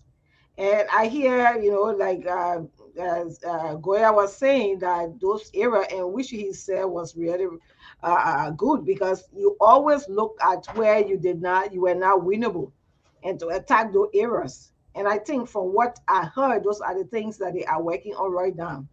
Because as you can see, yes, right now you can't go in Grand Gila now and tell people that it's only we are winnable in Grand Gila. We are there. Okay, you can't go Sando now and just say only we are in Sando. So is the game is changing its player, like the second half player coming into play, and that's where we are. Because most of the strategies cannot be said. Because for me, my politics, I don't like to leak all my strategy because that's that's the ammunition we have. So we can't give our last bullet to our enemies to shoot at us. So that's is he getting closer to his VP pick now? Is that something you want to tell us? Is he getting closer to that point? Well, I would not tell you that because I don't know who is his VP. But we have been like suggesting we think this person can be. Who's the person? Person can be. And I hear people saying like what Mr. Toe was saying, that these young people are there to tell BOAKAI what he should do. But you probably when you get to BOAKAI to talk to him and you talk to his surrounding, he's not like that. You talk to BOAKAI. Don't mind the liberal. You talk something he will listen to you. He will listen to you, and not just because you sell it, he just go abruptly and do what you saying at that time. And that's the kind of person. Toto, let's cut the microphone off here. You said something very much interesting. What are some of the names you guys or people are putting for a predominant name for his VP pick? You want to give a little G's on that? Yeah, they have been. This is not a secret. It has been there. They are asking Yomli. They are asking Tewon. They are asking this guy from Bon County, Prince Moyu. Moyi. And there are a lot of names that have been coming on. I think even Miss sorry, I don't know that lady so well, so sorry. I will always yes, I will always yeah. Okay. So there are names that are popping up, but again, it is left with BOAKAI, who, I mean, this man, I think who he is, he's like he listens and then make the decision on his own. Whatever he comes with and comfortable with, I really believe that's what he's going to come with. But those are the names, that are surfacing. Okay. So all right, Jonathan. So that's what actually it is. Don't think that Mr. Toe he's laying back. As he's laying back, boys are rolling. And for what I know, yes, boys are rolling, and what is being done. Okay, Jonathan. Interestingly, the Liberal tries to play his car here again tonight, and I told you guys to be very, very. You saw what he did. If you are providing some sort of counsel, if you are counsel to Ambassador BOAKAI, hear what he says. He will go out publicly and announce to the Liberian people that Alexander Cummings is my vice president. Knowing full well your guy said he doesn't want to be number 2, he wants to be number 1. So what the Liberal is doing here, painting your guy to be the bad guy, because he knows very well that he Cummings will not accept that offer.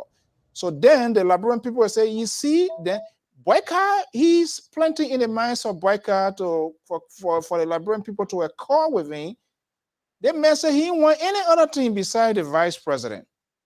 That's what this Liberal is preaching. And who knows whether that message will go down in there.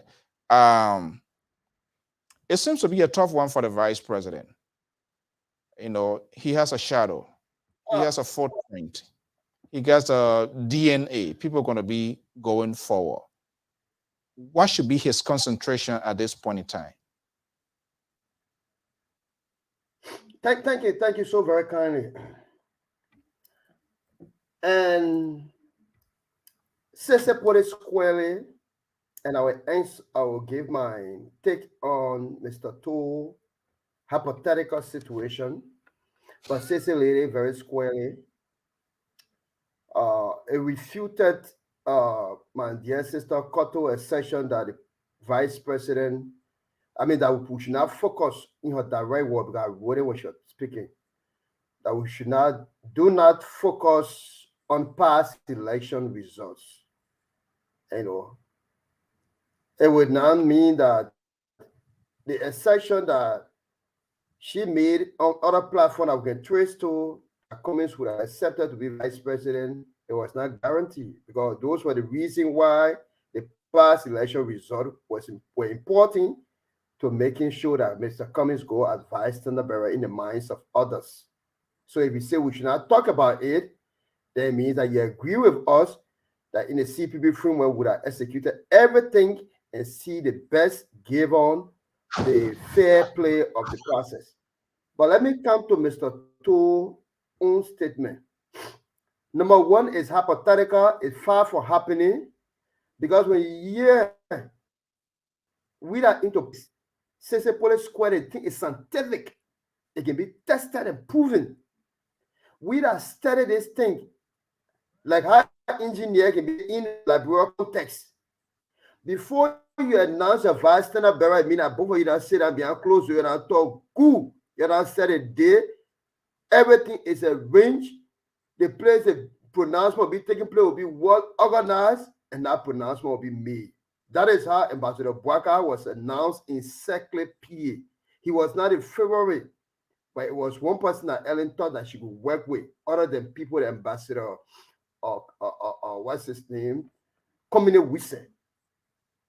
In this instant case, what is difficult for Ambassador BOAKAI is for us to be talking about how he should be making move. For a 12-year vice president, since 2018 to 2022, December 27th, we cannot be a solicited vice president can tap the resource and the population density of our country in order to making itself more popular and stronger.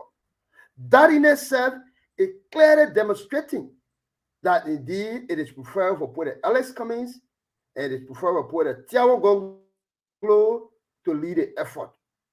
For Alex Cummings to say in the first quarter of the new vice standard bearer, and Ambassador BOAKAI, who was lagging by 2017, even had a wrong pick to not take the leeway, so that it served as a nexus to connect here the gap that is missing within his constituent.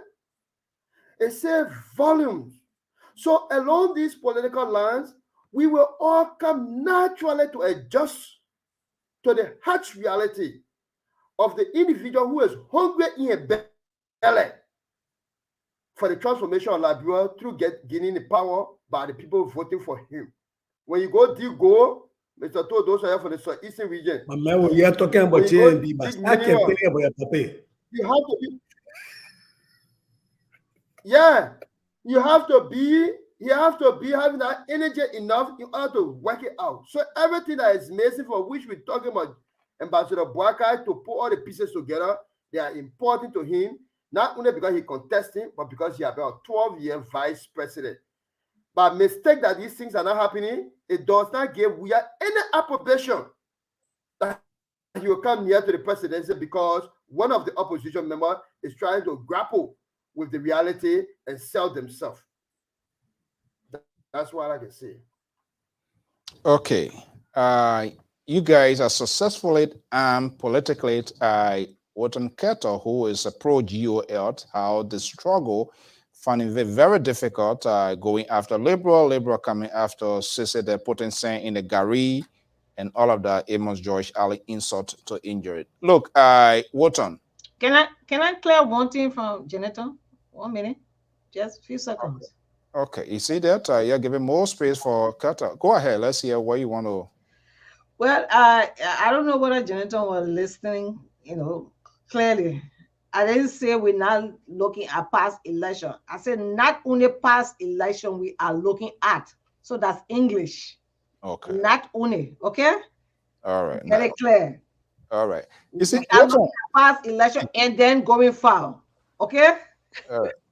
Wharton, interestingly, they are all opposition. The Liberty Party, the Unity Party, the ANC, the LPP, Moja, Train Progressive, Liberals, and all of that.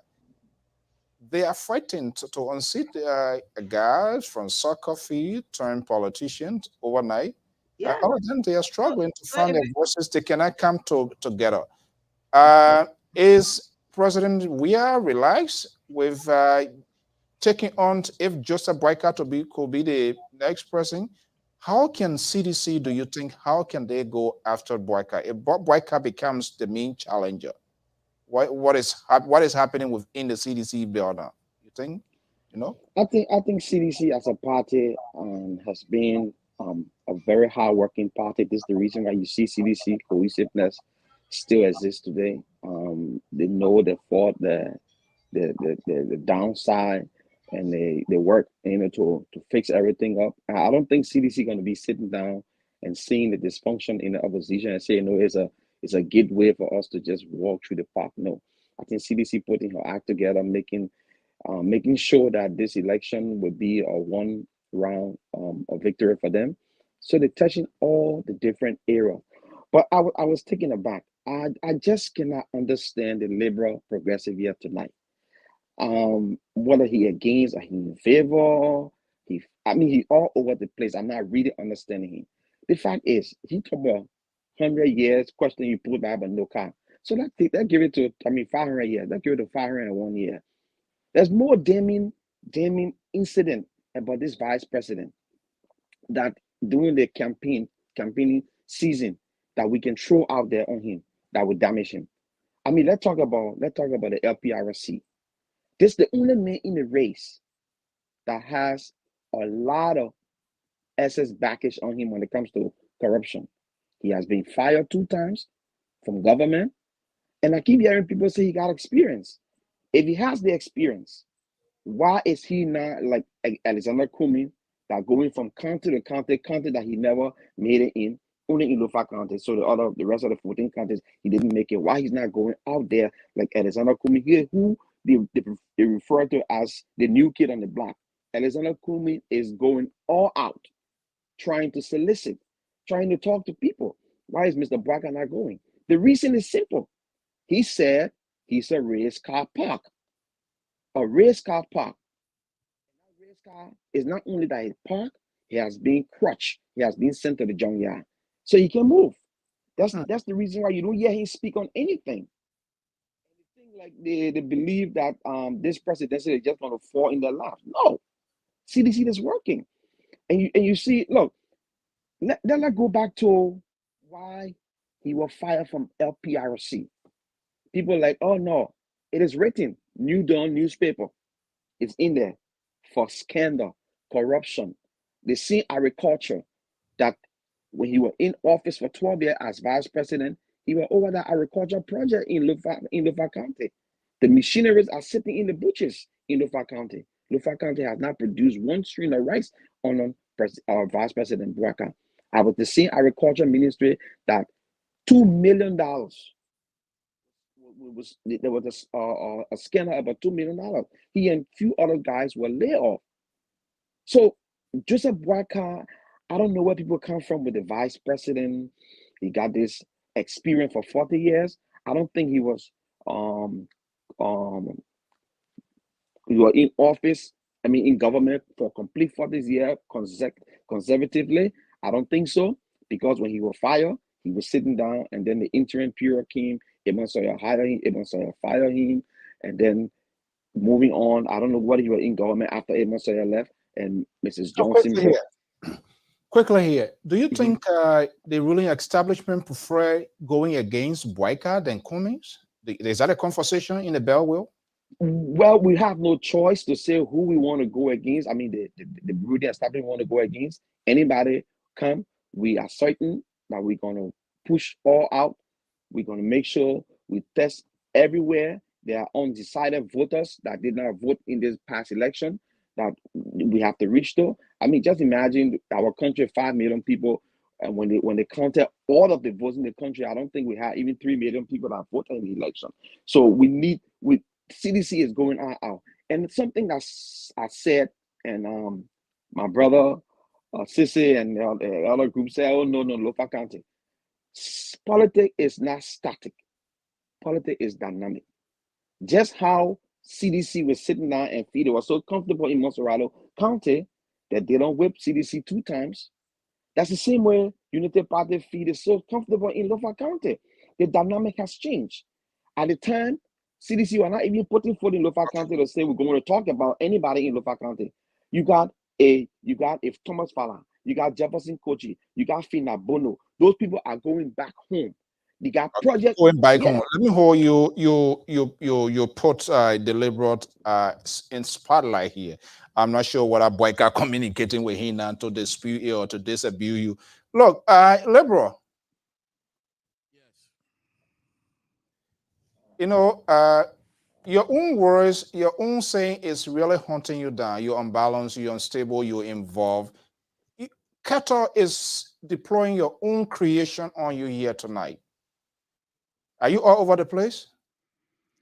Yes, I am, because why? As you correctly stated, politics. You see, you can't talk both sides of your mouth, Carter. Politics is not static, it's dynamic. But yet still you want the liberal to be static, and it's not possible. It's not possible. Not only am I not static, but I'm also not a water with dam on it. A fluid. I don't want to give you some fluid dynamic equation here tonight, but I'm not going to even touch that. But let me just tell you this. You said you're talking about, first of all, let's recognize that Ambassador BOAKAI is going to be the next president of the Republic of Liberia. Simple. Now, let me just give you one thing else. See, one thing I like about those of you that support this government is that your attitude towards, let me don't call it attitude, amnesia, let's say. You tend to forget very quickly how things are presently. And you're going to go to Lpr-Tv or WPRC or ABC, whatever you want to go to, back in the days. We're talking about right now, as we speak, on your government, 3 individuals were sanctioned for corrupt behavior. On your government,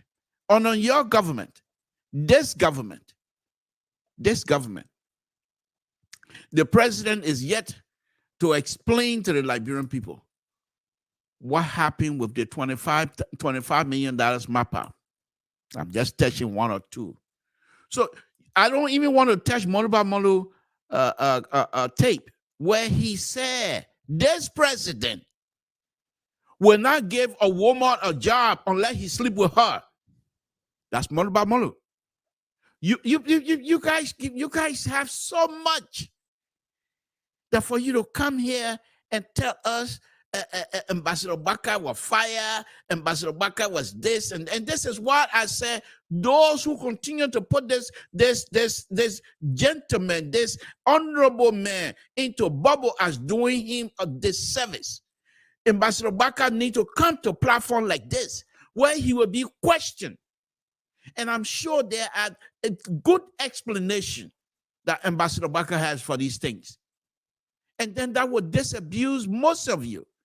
But he sits there and go on, let me say this again. He sits there and go on these friendly network, and all the asking question is the question that has nothing to do with his plan. So you guys take those things and say, oh, the men are responding, we're just piling on.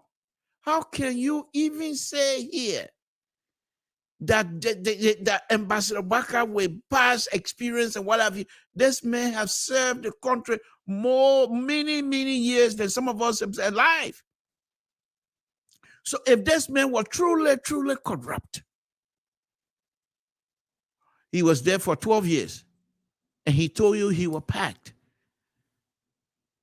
And you're telling me the agricultural minister that he was overseeing as the vice president. I don't know whether he was overseeing that, but then the machine pack in lower country. If the machine pack in lower country, if it's a government machine, why they ain't take it to granular? Lower country is not producing right. Why they ain't take it to granular for granular to produce right?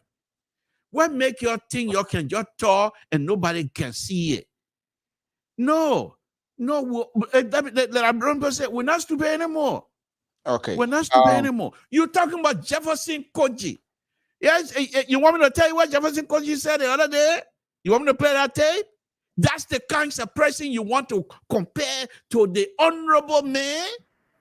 Let's find something else to talk about. Come on, do us a favor. Go back and come back again. Maybe perhaps you will say something that will have a serious interest for us to respond to. Okay, I'm going to throw this blanket out here now and see who the cat fits. Let them wear it for us to have our closing. Look, this is so ridiculous and it is absurd. Experience, blah, blah, blah, blah, blah, blah. One of the things that amazes me is All we've been talking is presidential, and nobody is still, all of these opposition, and it goes to all of you guys who supporting these people here. Let's say Kumi wins it, or BOAKAI wins it, and you have a predominantly dominated Senate or rep where the president's agenda cannot go through. Do you think people like Karas Gray or Joseph Temefala, who is contemplating going to Lofa, potentially could be as some sort of leader or whatever it is, can allow these people to build, to pass experience? Barack Obama and Joe Biden, who was an experienced guy, a man who stays in the foreign service decades. He became vice president. None of you willing to give in to pave the way to unseat this guy. And we're having this conversation. Just imagine putting your in to find a solution, putting your in one conference hall, and Dr. Turankat and what his name says, Sisi Goyo chairing this here. Let's give a pick here. You will not come to attend because ANC wants it, Joseph BOAKAI wants it, Tiawan Gonglo wants it, Mandela Kupo wants it.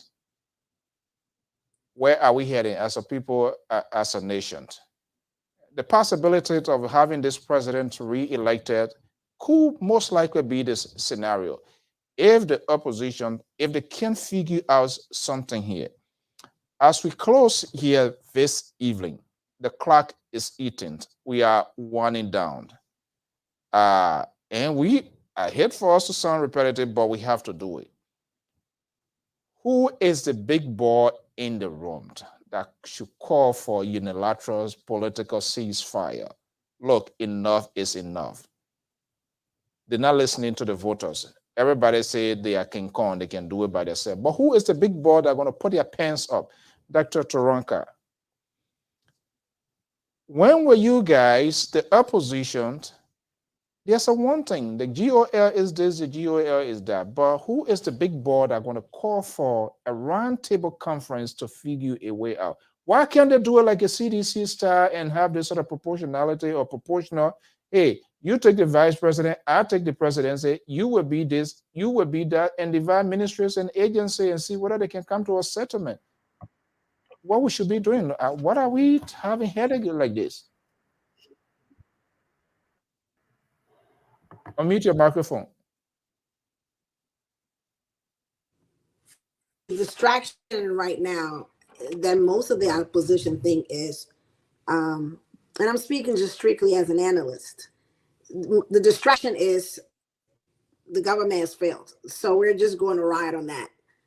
And I think without constructing a very tight propaganda strategy that's going to define what are they going to do specifically, it's going to sort of tear apart. Now, I totally agree with the fact that at some point, I think these opposition parties need to start aligning. We're not going to get a kumbaya.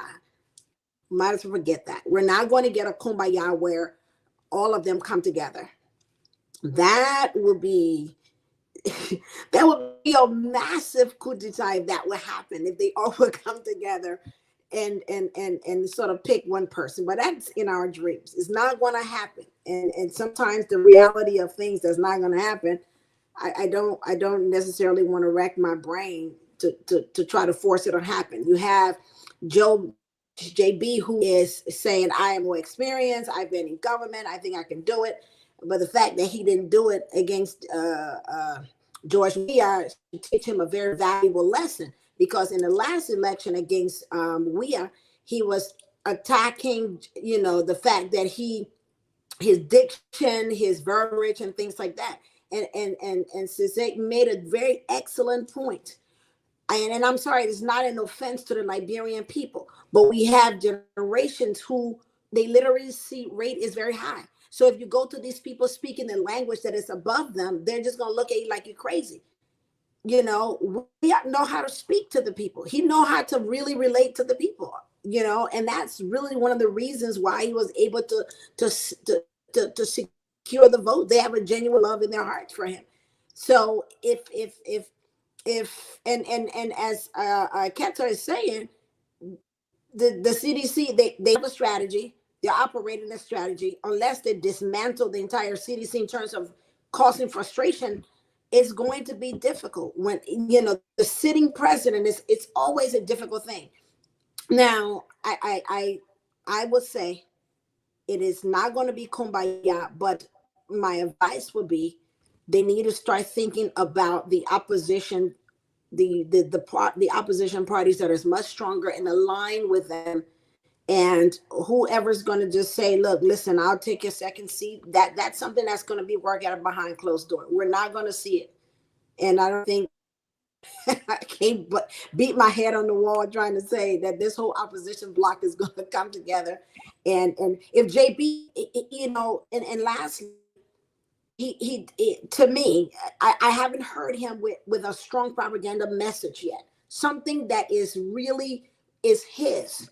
Something that he has crafted, something that he has re-revolutionized, that represent who he is.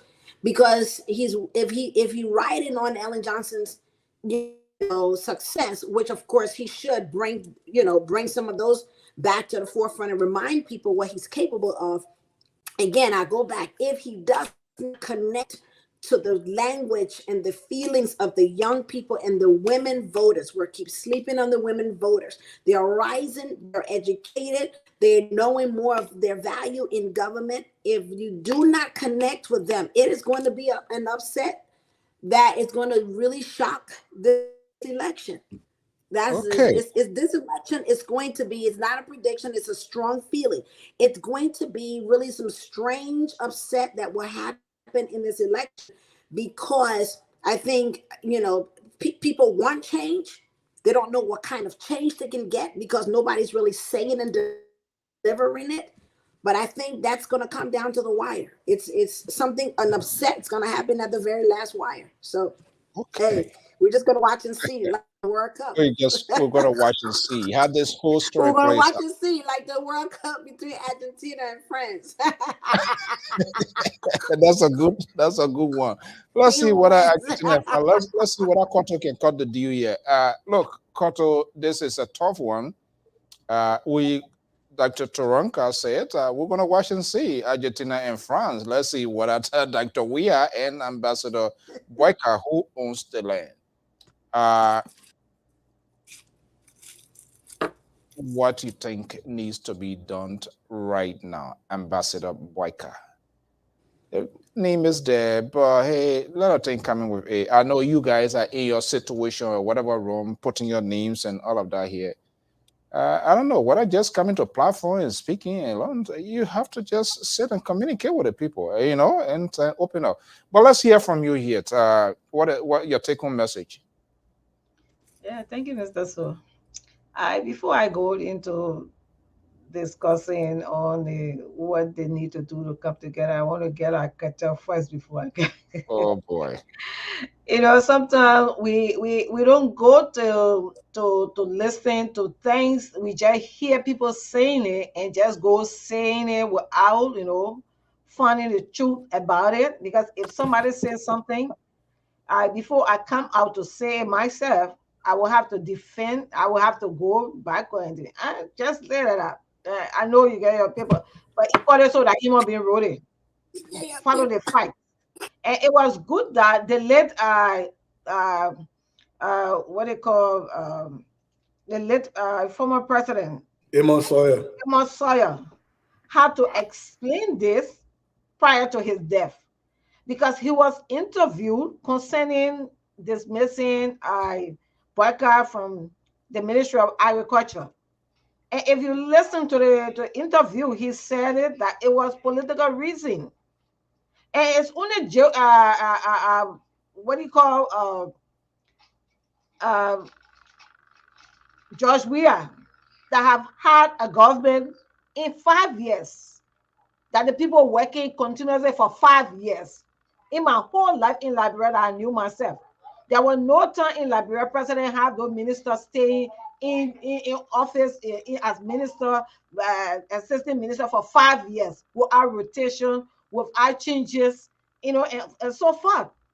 So it was not done because of corruption. And the man came out and said it, that he did not fire BOAKAI because of corruption.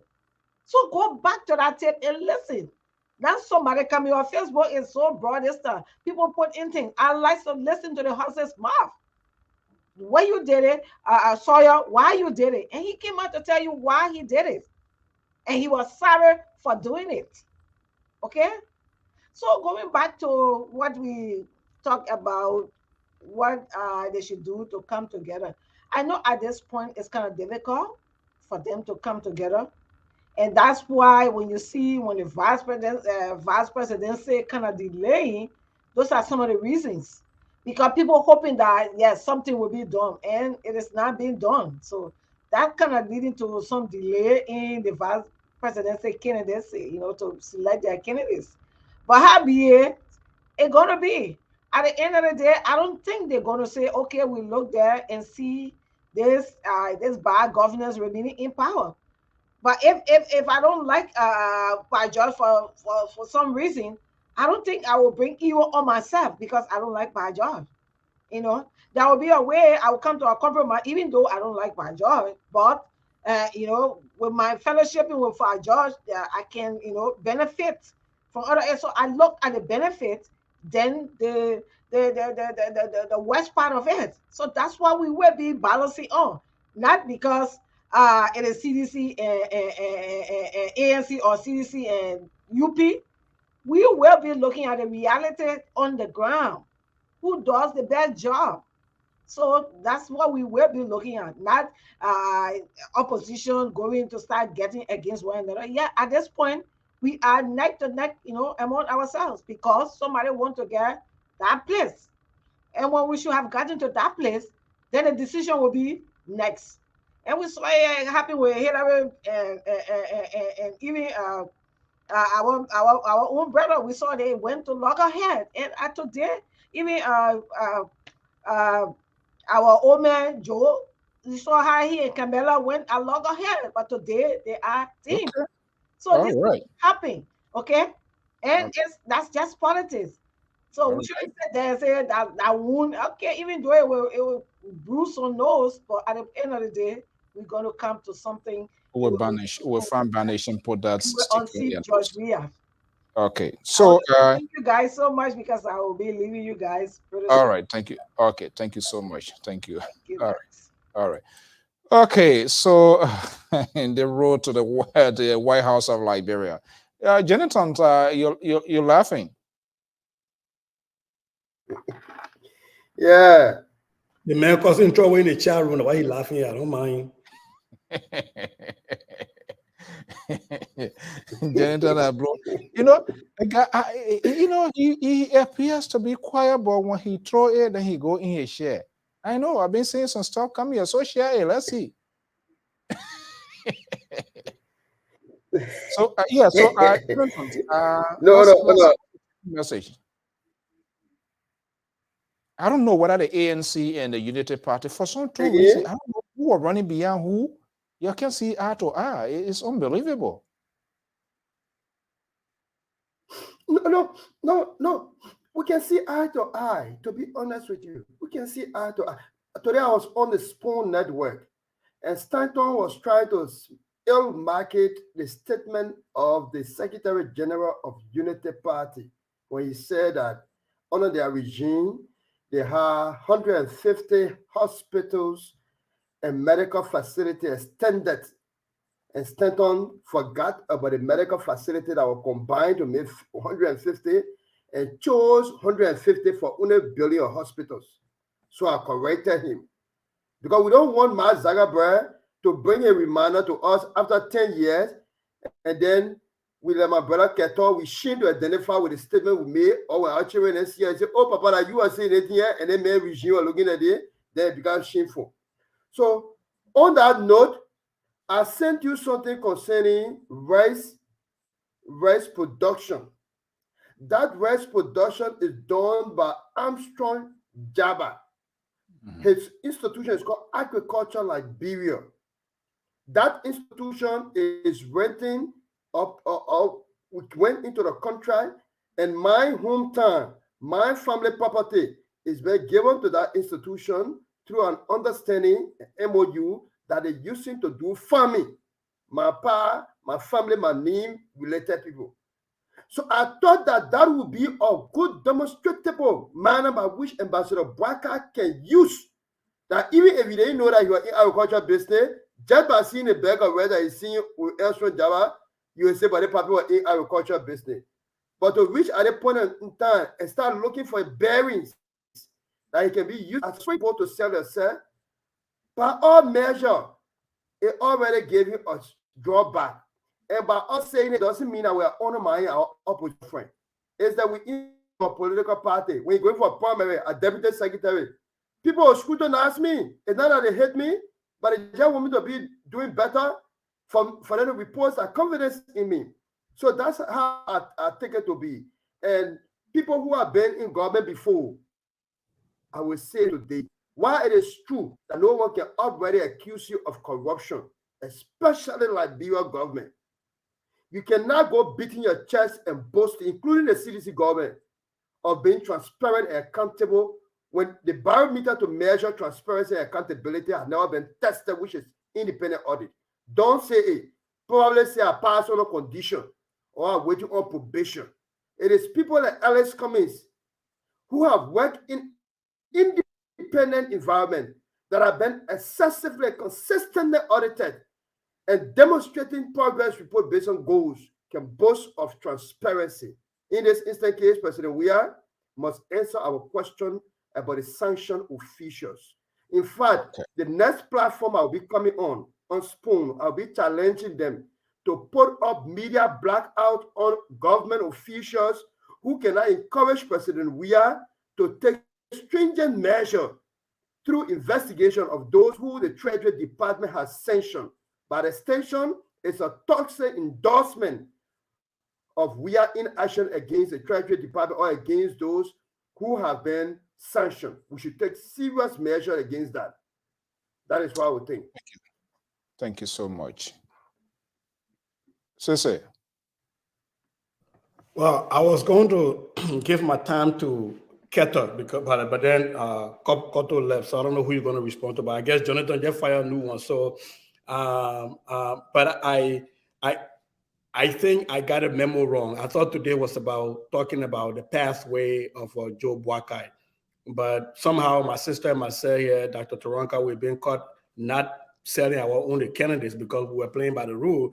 Jonathan here selling Cummings, my brother Keter here selling the CDC. But having said that, let me push back on my brother Jonathan. We all do. My man, Joy, don't point to yourself when anything Jonathan said that you say it too. So that's why you're the analyst. So let me respectfully push back on my brother Jonathan. We have to be careful with the rubric we create to grade people. Nowhere in government, nowhere in any serious country that you can say that if you leave the employ of government as a civil servant, you cannot claim your credibility unless you have been audited. Nowhere, not even in America. It doesn't happen. But to say, let's even agree with your rubric. Should the likes of Louis Brown walk around and claim that he's credible, given your rubric, because he hasn't been audited? Should the like of Toga Glewe McIntosh walk around and say he's credible because he hasn't been audited? Should the like of Daniel Che walk around and say he's credible because he hasn't been audited? By your rubric, they should all say the pass on a condition. Therefore, the CDC argument against Louis Brown holds. We have to be very careful with these things. Cummings work in a corporate world, in the private sector where these things are daily routine. Those things don't happen in governments. So let's be fair about that. But having said that, though, what I do observe here, and I'm sorry, Koto left, is that when you're talking about political parties with the CDC, when you talk about the ANC and the CDC, you will see that the conversation is different. The ANC and the CDC, the biggest thing that will come to the man, a short man, a baby police, and his lifestyle you struggle with, that's it. It doesn't become substantive beyond that. When you talk about the ANC, Tiawan Gonglo and George Weah, they say, "La, make keep passing around with a broom. Is that broom with ear? the conversation ends there, does not become substantive. When you talk about Madam Magdalena Cooper, they try to bring back, oh, she had a kid before. The conversation ends there, does not become substantive. The only people the CDC can be very serious about to bring really critical, substantive argument against is Joseph BOAKAI. They will go dig, they will do enough opposition research. They see my brother got a whole list to come out with how many places Joseph BOAKAI, blow your nose and everything. And I'm saying this to say that the conversation for the Liberian people will be more elevated if the conversation at the end of the day is not between the CDC and the Unity Party. That is the point I want to make. And I would say though, Mr. So, you made a point, and I wanted to push back on it about, we're all here talking about the presidential candidates and whose agenda is going to pass in, with the likes of Akara's Grave vote for an agenda. Then the likes of Akara's Grave vote for Ellen Johnson's agenda. For me, though, I support Tewan Gonglo. I am not a member of the LPP. I'm not even a fan of the LPP. In Mosorado County, I'm leaning more towards supporting Sir Joseph, even though I support Tewan Gonglo, and even though Sir Joseph is a CDC lawmaker, because I'm going to be voting and based on what I have seen people capable of doing, not based on the party line they belong to. I think that if I wanted Tewan Gonglo to be president, I need a stronger and more effective and a more robust legislative branch of government that can be a counterbalance to him. So having said that, though, if I got any time, I'll give it to Keto, because I think he got enough time to fight with ANC, brother. So me, I'll just keep quiet now. Okay. We still have one ANC guy in the house, Amos George. Sissy is really getting in the throat of you guys here tonight. So Amos George, is all yours to see whether you can unleash your onslaught on Sissy as well. Or if you want to let him go, that his Christmas or belated Christmas gift, because he's just recovering, then I understand that. I sympathize with you. But go ahead. Unmute yourself, Mr. George. I see that we all make the allegation against political leaders and things. But I always say, CDC is not the one to be making the charges again, to be leading the charges again on BOAKAI. Why would CDC want to go down this route? Except maybe BOAKAI people are not able to push back on them. I mean, the record is just, we got a banner full of record on CDC. Allegation of layer corruption. The official being sanctioned. So I don't think CDC should really be trying, maybe just the local Honorable BOAKAI as a weaker wing, because he had worked in government for 43 years. He served as vice president 2 terms, so they did not again throw the kitchen sink at him. And this is exactly what they're trying to do, because they cannot go after Zana Committee. They only say he left side, he's small man, or Tewan Gonglo, he just passing around with a broom. Magdalena Cooper, oh, she had a child. That's the only thing they can say about the 3 people. Is BOAKAI is the one they see as a weaker link, so they think that they can throw everything at him, because the minds of our people, most of them think, oh yeah, this person is already serving government. Yeah, even though I got some question about things that he did, but CDC is not the one. Oh no, Mr. BOAKAI can challenge him. Oh no, Joseph BOAKAI here, Ellen Johnson, the work of $4.7 billion debt that Liberia had. Today, what are debt ratio today on CDC? It has gone through the roof. It has gone through the roof. So why would they think that when they come to say anything that people will just believe in directly? No. What is the poverty rate today in Liberia compared to that from Ellen Johnson Sirleaf? Today, 83% of population go hungry. 83% of the population like go on CDC. We talk about security. Look at what is happening in the country. The person was down there around us, Nipos were currently playing football, where three young men were allegedly murdered in the principal street of Monrovia. That is not alarming. Then you want to point to Honorable BOAKAI for crime or whatever under their watch. Look, compared to the ratio of people that have mysteriously died in Liberia on your watch, just recent 5 years. That did not happen on Ellen Jones Sirleaf. So look, all I'm saying, this is what I like.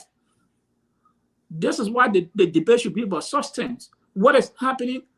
Who will change the country? What direction you protect the country? We should have the kind of debate. It's not for big man or small man. No.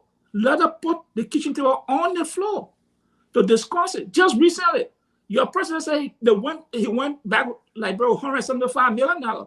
I checked the embassy website, nothing there. You can't find that story there. How they made up that story?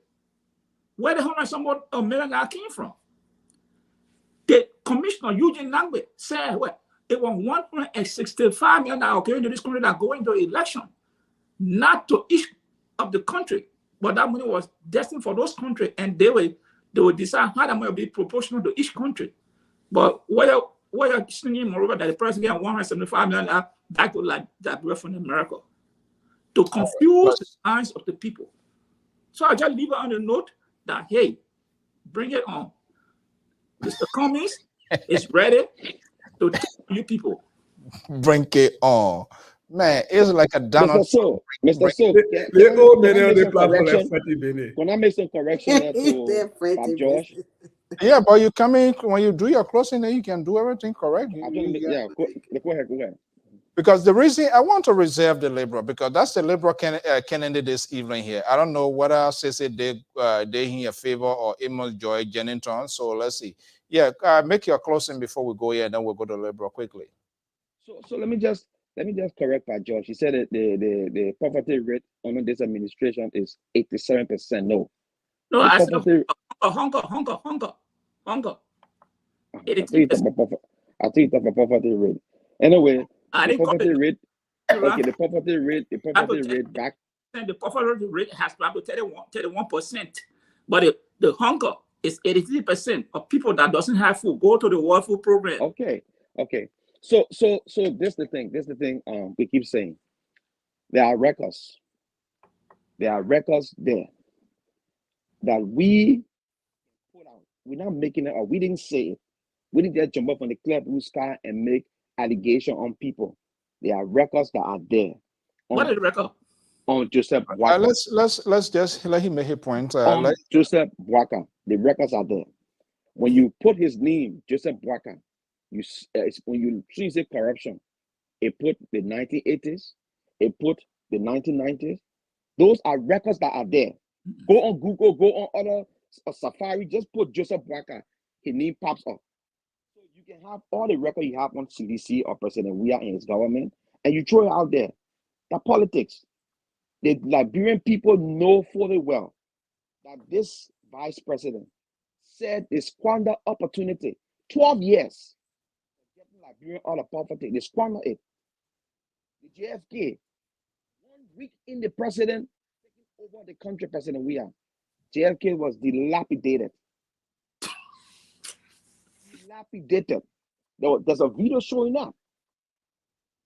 Today, we have more sophisticated hospital in the country. More sophisticated under this administration. So there's no way when we're talking here, you think we're throwing words out there or want to say like we're accusing people. No, we're not accusing. We speak based on historical facts, and it's there. He was put on a President Doe administration for corruption scandal. Alleged. No, you were not alleged. You were put out. Was he prosecuted for the massacre? You were fired. Okay. All right. So he was fired. Secondly, the reason why we don't talk too much about Alexander Cummings and the conversation with Deco was shot, as my brother Sissy said, how can you run around with 7%? Somebody who got 7%. How can you talk around people who with 2% or 0.01%? How can you go around? You're talking about somebody who can trying to bless him. No, brother sister, don't do that. Don't do that, brother sister. And you give me some of your time. So I don't know why my brother so pushing me out of the that's true. I didn't lay enough of my time. So please you're borrowing time. You see, sister, it's a snake in the grass. and I cause him more heartbreak for the liberal progressive. Oh, Let me be honest here. And by George, let me be honest here. No, you're not factual. You're not factual, because if we want to fact check you, George Weah did not be the most sophisticated hospital in Liberia. The Jackson Hebdo was the most sophisticated hospital on the airline. So let's get that straight. I said there are more sophisticated hospitals now in Liberia. Where? okay, let me just do it so the liberal made his point. Hospital. Okay. So this the thing, brother. So Every hospital is when not. CDC come to this debate, especially time, we will see the people that will play Modiba Molu tape and see if it will hold. And let's play Joseph BOAKAI tape. Let's play Alexander Kumi tape. Let's run through all the whole political thing and see who will hold. Okay. Yeah. The people love them. And when we start the politics, people will say we going crazy. No. We're telling the truth. Walton Carter from Connecticut, pro-GOL supporter. The liberal. This guy is not holding back here going, Sisi is forming an alliance with Keto now. Let me tell you guys, if you don't know, Sisi deliberately took his time and gave it to Keto for Keto to go ballistic on you people here. And I told you... No, he didn't go ballistic. Most of the thing is not true. It's not factual. I'm just saying that... Mr. So you're putting me in trouble. I just wanted them to have some time so you can learn, because there are plenty of things out there. Who does that? Since say your opposition, your PP man, then he get time I want to to learn from the opposition research. I want to learn from the thank you for the text. Thank you for the text you sent me.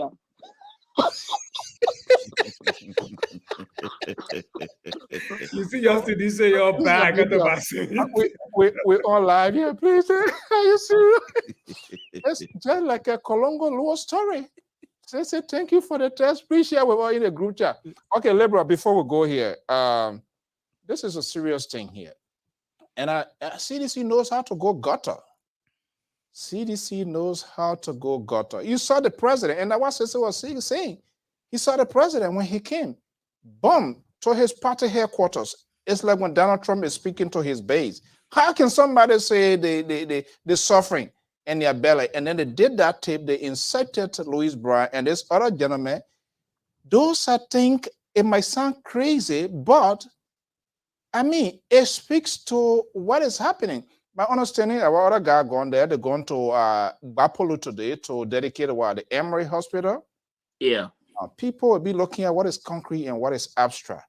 How can you kind of cut between the lines, people looking at something, and they're not saying? It's a difficult one. The liberal, let's hear from you quickly before we go. I would take a different line. I'm not, Carter can say whatever he wants to say. That's fine with me. But here's what I'm going to take out of this here tonight. We heard the vice president 2 days ago. It's gone Saturday. I mean, she can speak and she can talk. Now, what are those statements, whether truth or not, that remain to be seen. But the way they were lining up was something else. Interestingly, for me, all the way now that the CDC are putting her out front. Few months ago, she couldn't even talk about CDC, let alone get close to the president. Now she's out front. That's good. The CDC government, for me, they're playing a game that is very interesting. If this was CDC in opposition, the people who used to carry casket, the people who used to do all kind of dirty things to women, that CDC. I don't need to repeat it. But here's the difference here. The ANC, even the Unity Party, these are intellectuals. And they will play that intellectualism all the way to the top. They're not going to go gutter with CDC, try to attack this lady. She's a lady. She's a mother. She's a sister.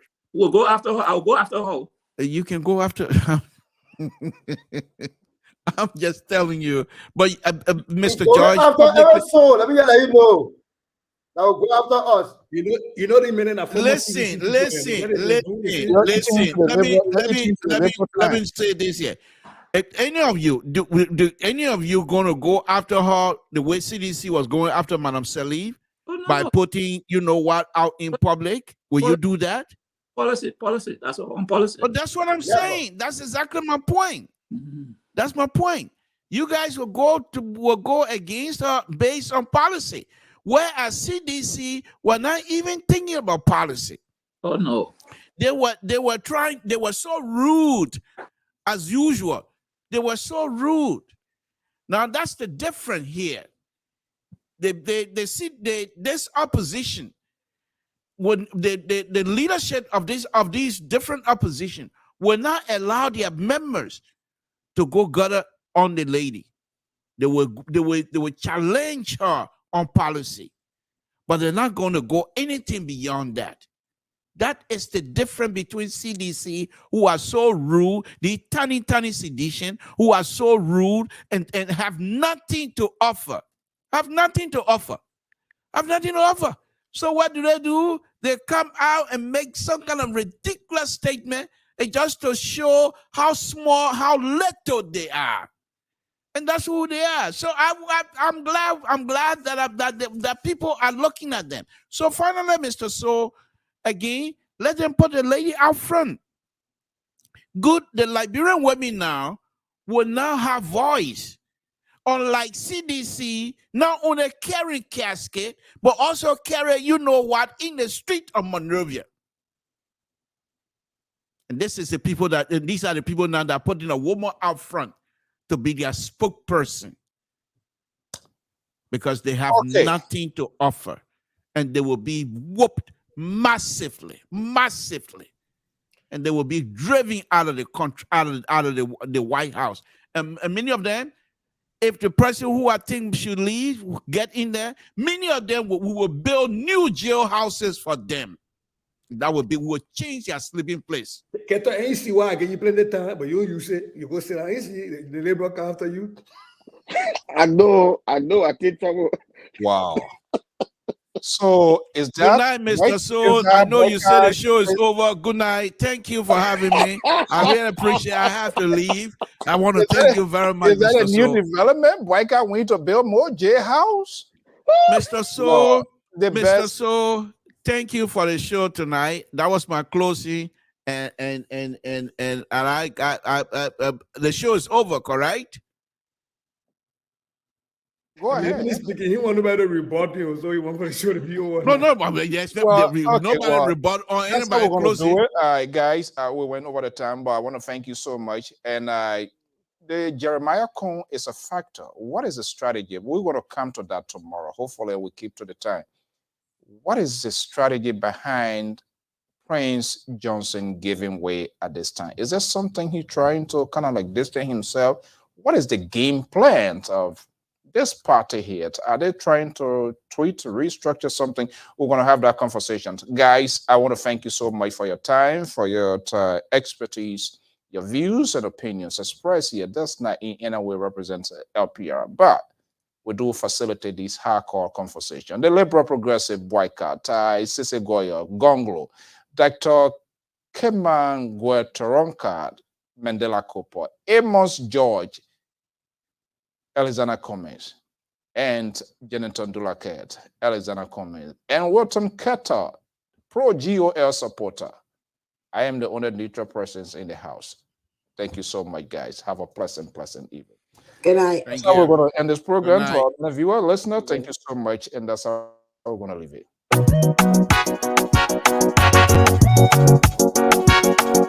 DJ Square Production Classic. They don't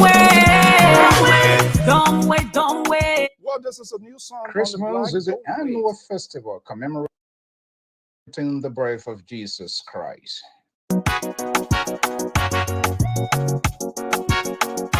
DJ Square Production Classic.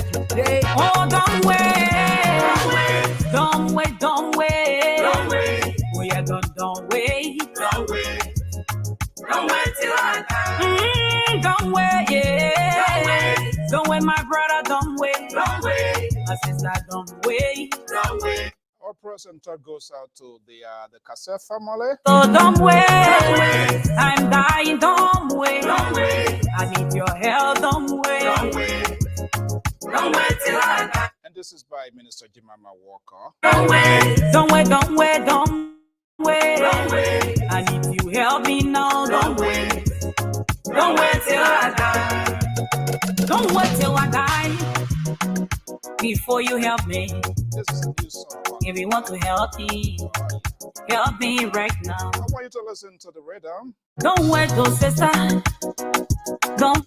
Actually, the word is. I said, don't wait. My brethren's on. We want to say thank you to the panelists. Till I die before you help me. I need your help. Help me right now. I'm in the hospital. Lying on my sick bed. I just need you to help me one my life. And Jehovah will bless you. Don't wait till I die to rain cast and carry my body to the grave. I said don't wait when I die before you praise me. Don't wait when I die to cry for me, man. Oh, don't wait when I die to post my photo. Brother watching this evening from Stephen Tower Estate, I'm talking about Tommy. So good evening, good morning. Thank you for sharing your evening morning hour with us. This woman was so sick. She was saying I don't want. And let me come here right here. Ocean State, my man Elisha. Thank you so much. From place to place, but she could not get the treatment she needed. Finally, her son took her to the hospital. And the doctor said they should prefer pound of blood. But this woman could not afford the money. Oh yeah, giving her son could not afford the money. He left the mother at the hospital. He went to family member. He went to Uncle Johnny place. He said, Uncle, my mother is at you. I left my mother at the hospital. And the doctor said, we should breathe up on the blood. Uncle, please help my mother. Uncle, help my mother. Uncle, I beg you, help my mother. Please help my mother. Oh, Uncle, help her before she dies. Johnny looked in her face. He said, my son, I don't have no money, oh. My son, no money, oh. What tell your mama say? I don't have no money, oh. I will see what to do. But next week, my son, no money, oh.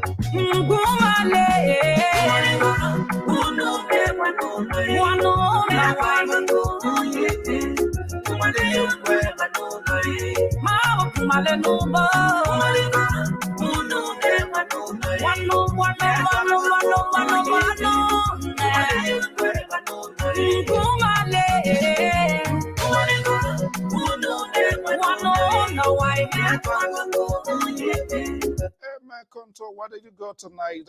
It's better late than never. Catch you tomorrow and welcome. Thank you. Brian Kamara is better late than never. He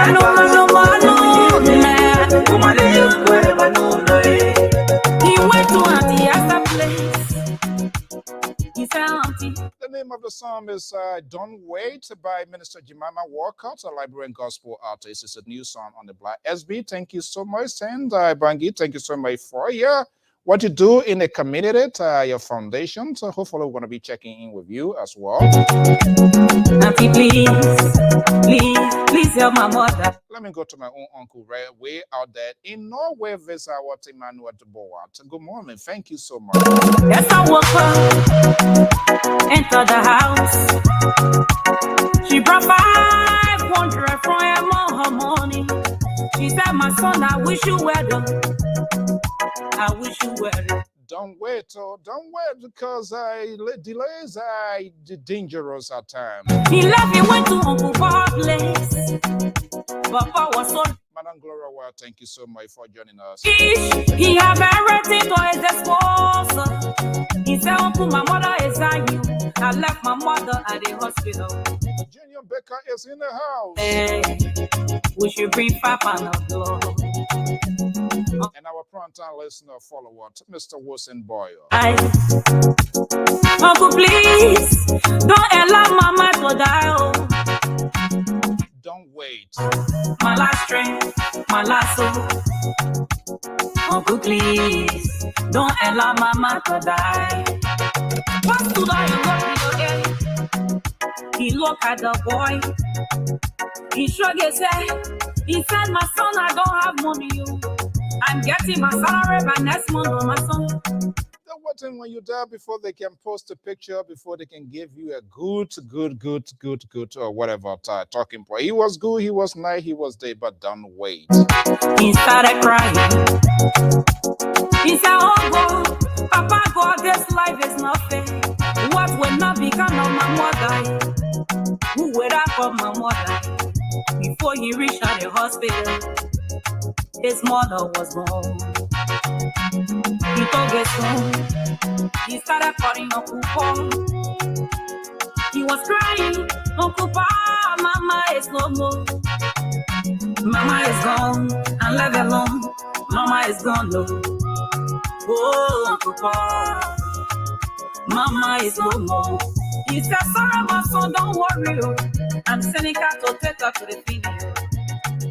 Yeah, that's what happens usually when the time passes. Then they do all of what it's supposed to do. And so Minister Jemima Walker is telling us, say it, do not wait. Oh, my son, keep courage, don't worry. As I said, I will do the dressing. And then Johnny said, I will do the rest.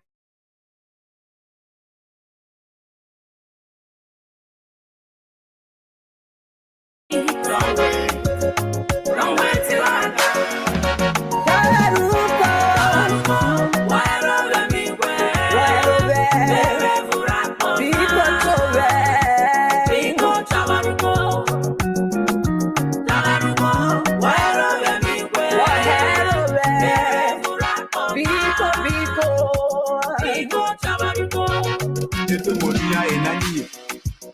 Ugonoto mosamafa, utomaka samafa. Kekpe enyubu kevete, kekpe enyubu kevete, kekpe enyubu kevete. Enfant kuma samafa, c'est mon fana golasa. Boom hallelujah, boom hallelujah.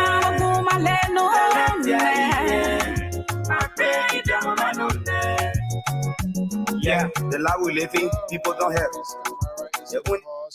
This is a very good song, but it's a new song on the block.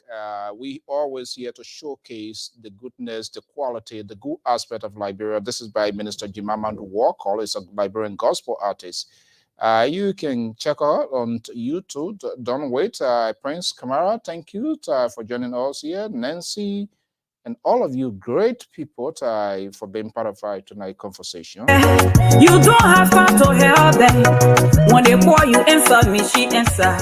But by the time she die, you will do the expense. I'm in the hospital, don't wait. I'm dying, don't wait. I need your help, don't wait. Don't wait till I die. You go to river, that's what my brother. You have another. She just suffering. Sending for water in red light. Rush through water, sad just to send them to school, man. By the time they become somebody, you will come knocking your chair. All right, let's stop it right here this evening. So what a beautiful Liberian gospel song. There are sort of good things in Liberia that we can also talk about. And this is why Liberia Public Radio leaves no one behind. We always discuss the issues and we try to visit every segment of our Liberian society, including those in the musical industry as well. Well, the time has caught up with us here this evening. I'm Afonso Z, and so the panelists will be back here tomorrow. Is the opposition finding their voice? I'm not sure. There seems to be a little bit of distraction here because there's a struggle to one thinks he or she can get it done much better. Until they can solidify their political grip and get to the issue, then that will be okay. But I think the bye-bye thing within the opposition column itself is a challenge, and that is always derailing their message. I want to thank you so much for your time being with us here this morning, this hour, depending where you are. Thank you so much. By God's willing, same time, same stations. We'll be right back here again for more programming of coming away here on the Diaspora Informative News Outlet. Thank you so much. Don't wait. Don't wait, don't wait, don't wait, don't wait, don't wait. Oh yeah, don't wait, don't wait till I die. Our sisters are on the street, you calling them prostitutes, but you don't have time to solve their prostitution. Stop calling them prostitutes, find something to help them. Oh, my brethren. Stop calling them prostitutes. Our children are on the street. You calling them soldiers, but you are not doing anything to stop them from stealing, smoking, find something to help them, to take them from the street. Oh, my brethren, to take them from ghetto. Oh, don't wait, don't wait, don't wait, don't wait. The liberal progressive Samson Blocko Brown To is here. Take me out. To are his voice. He's unstable, he's a balance. Welcome. And I'm Afonso Zianso, your host and anchor. Welcome to the show.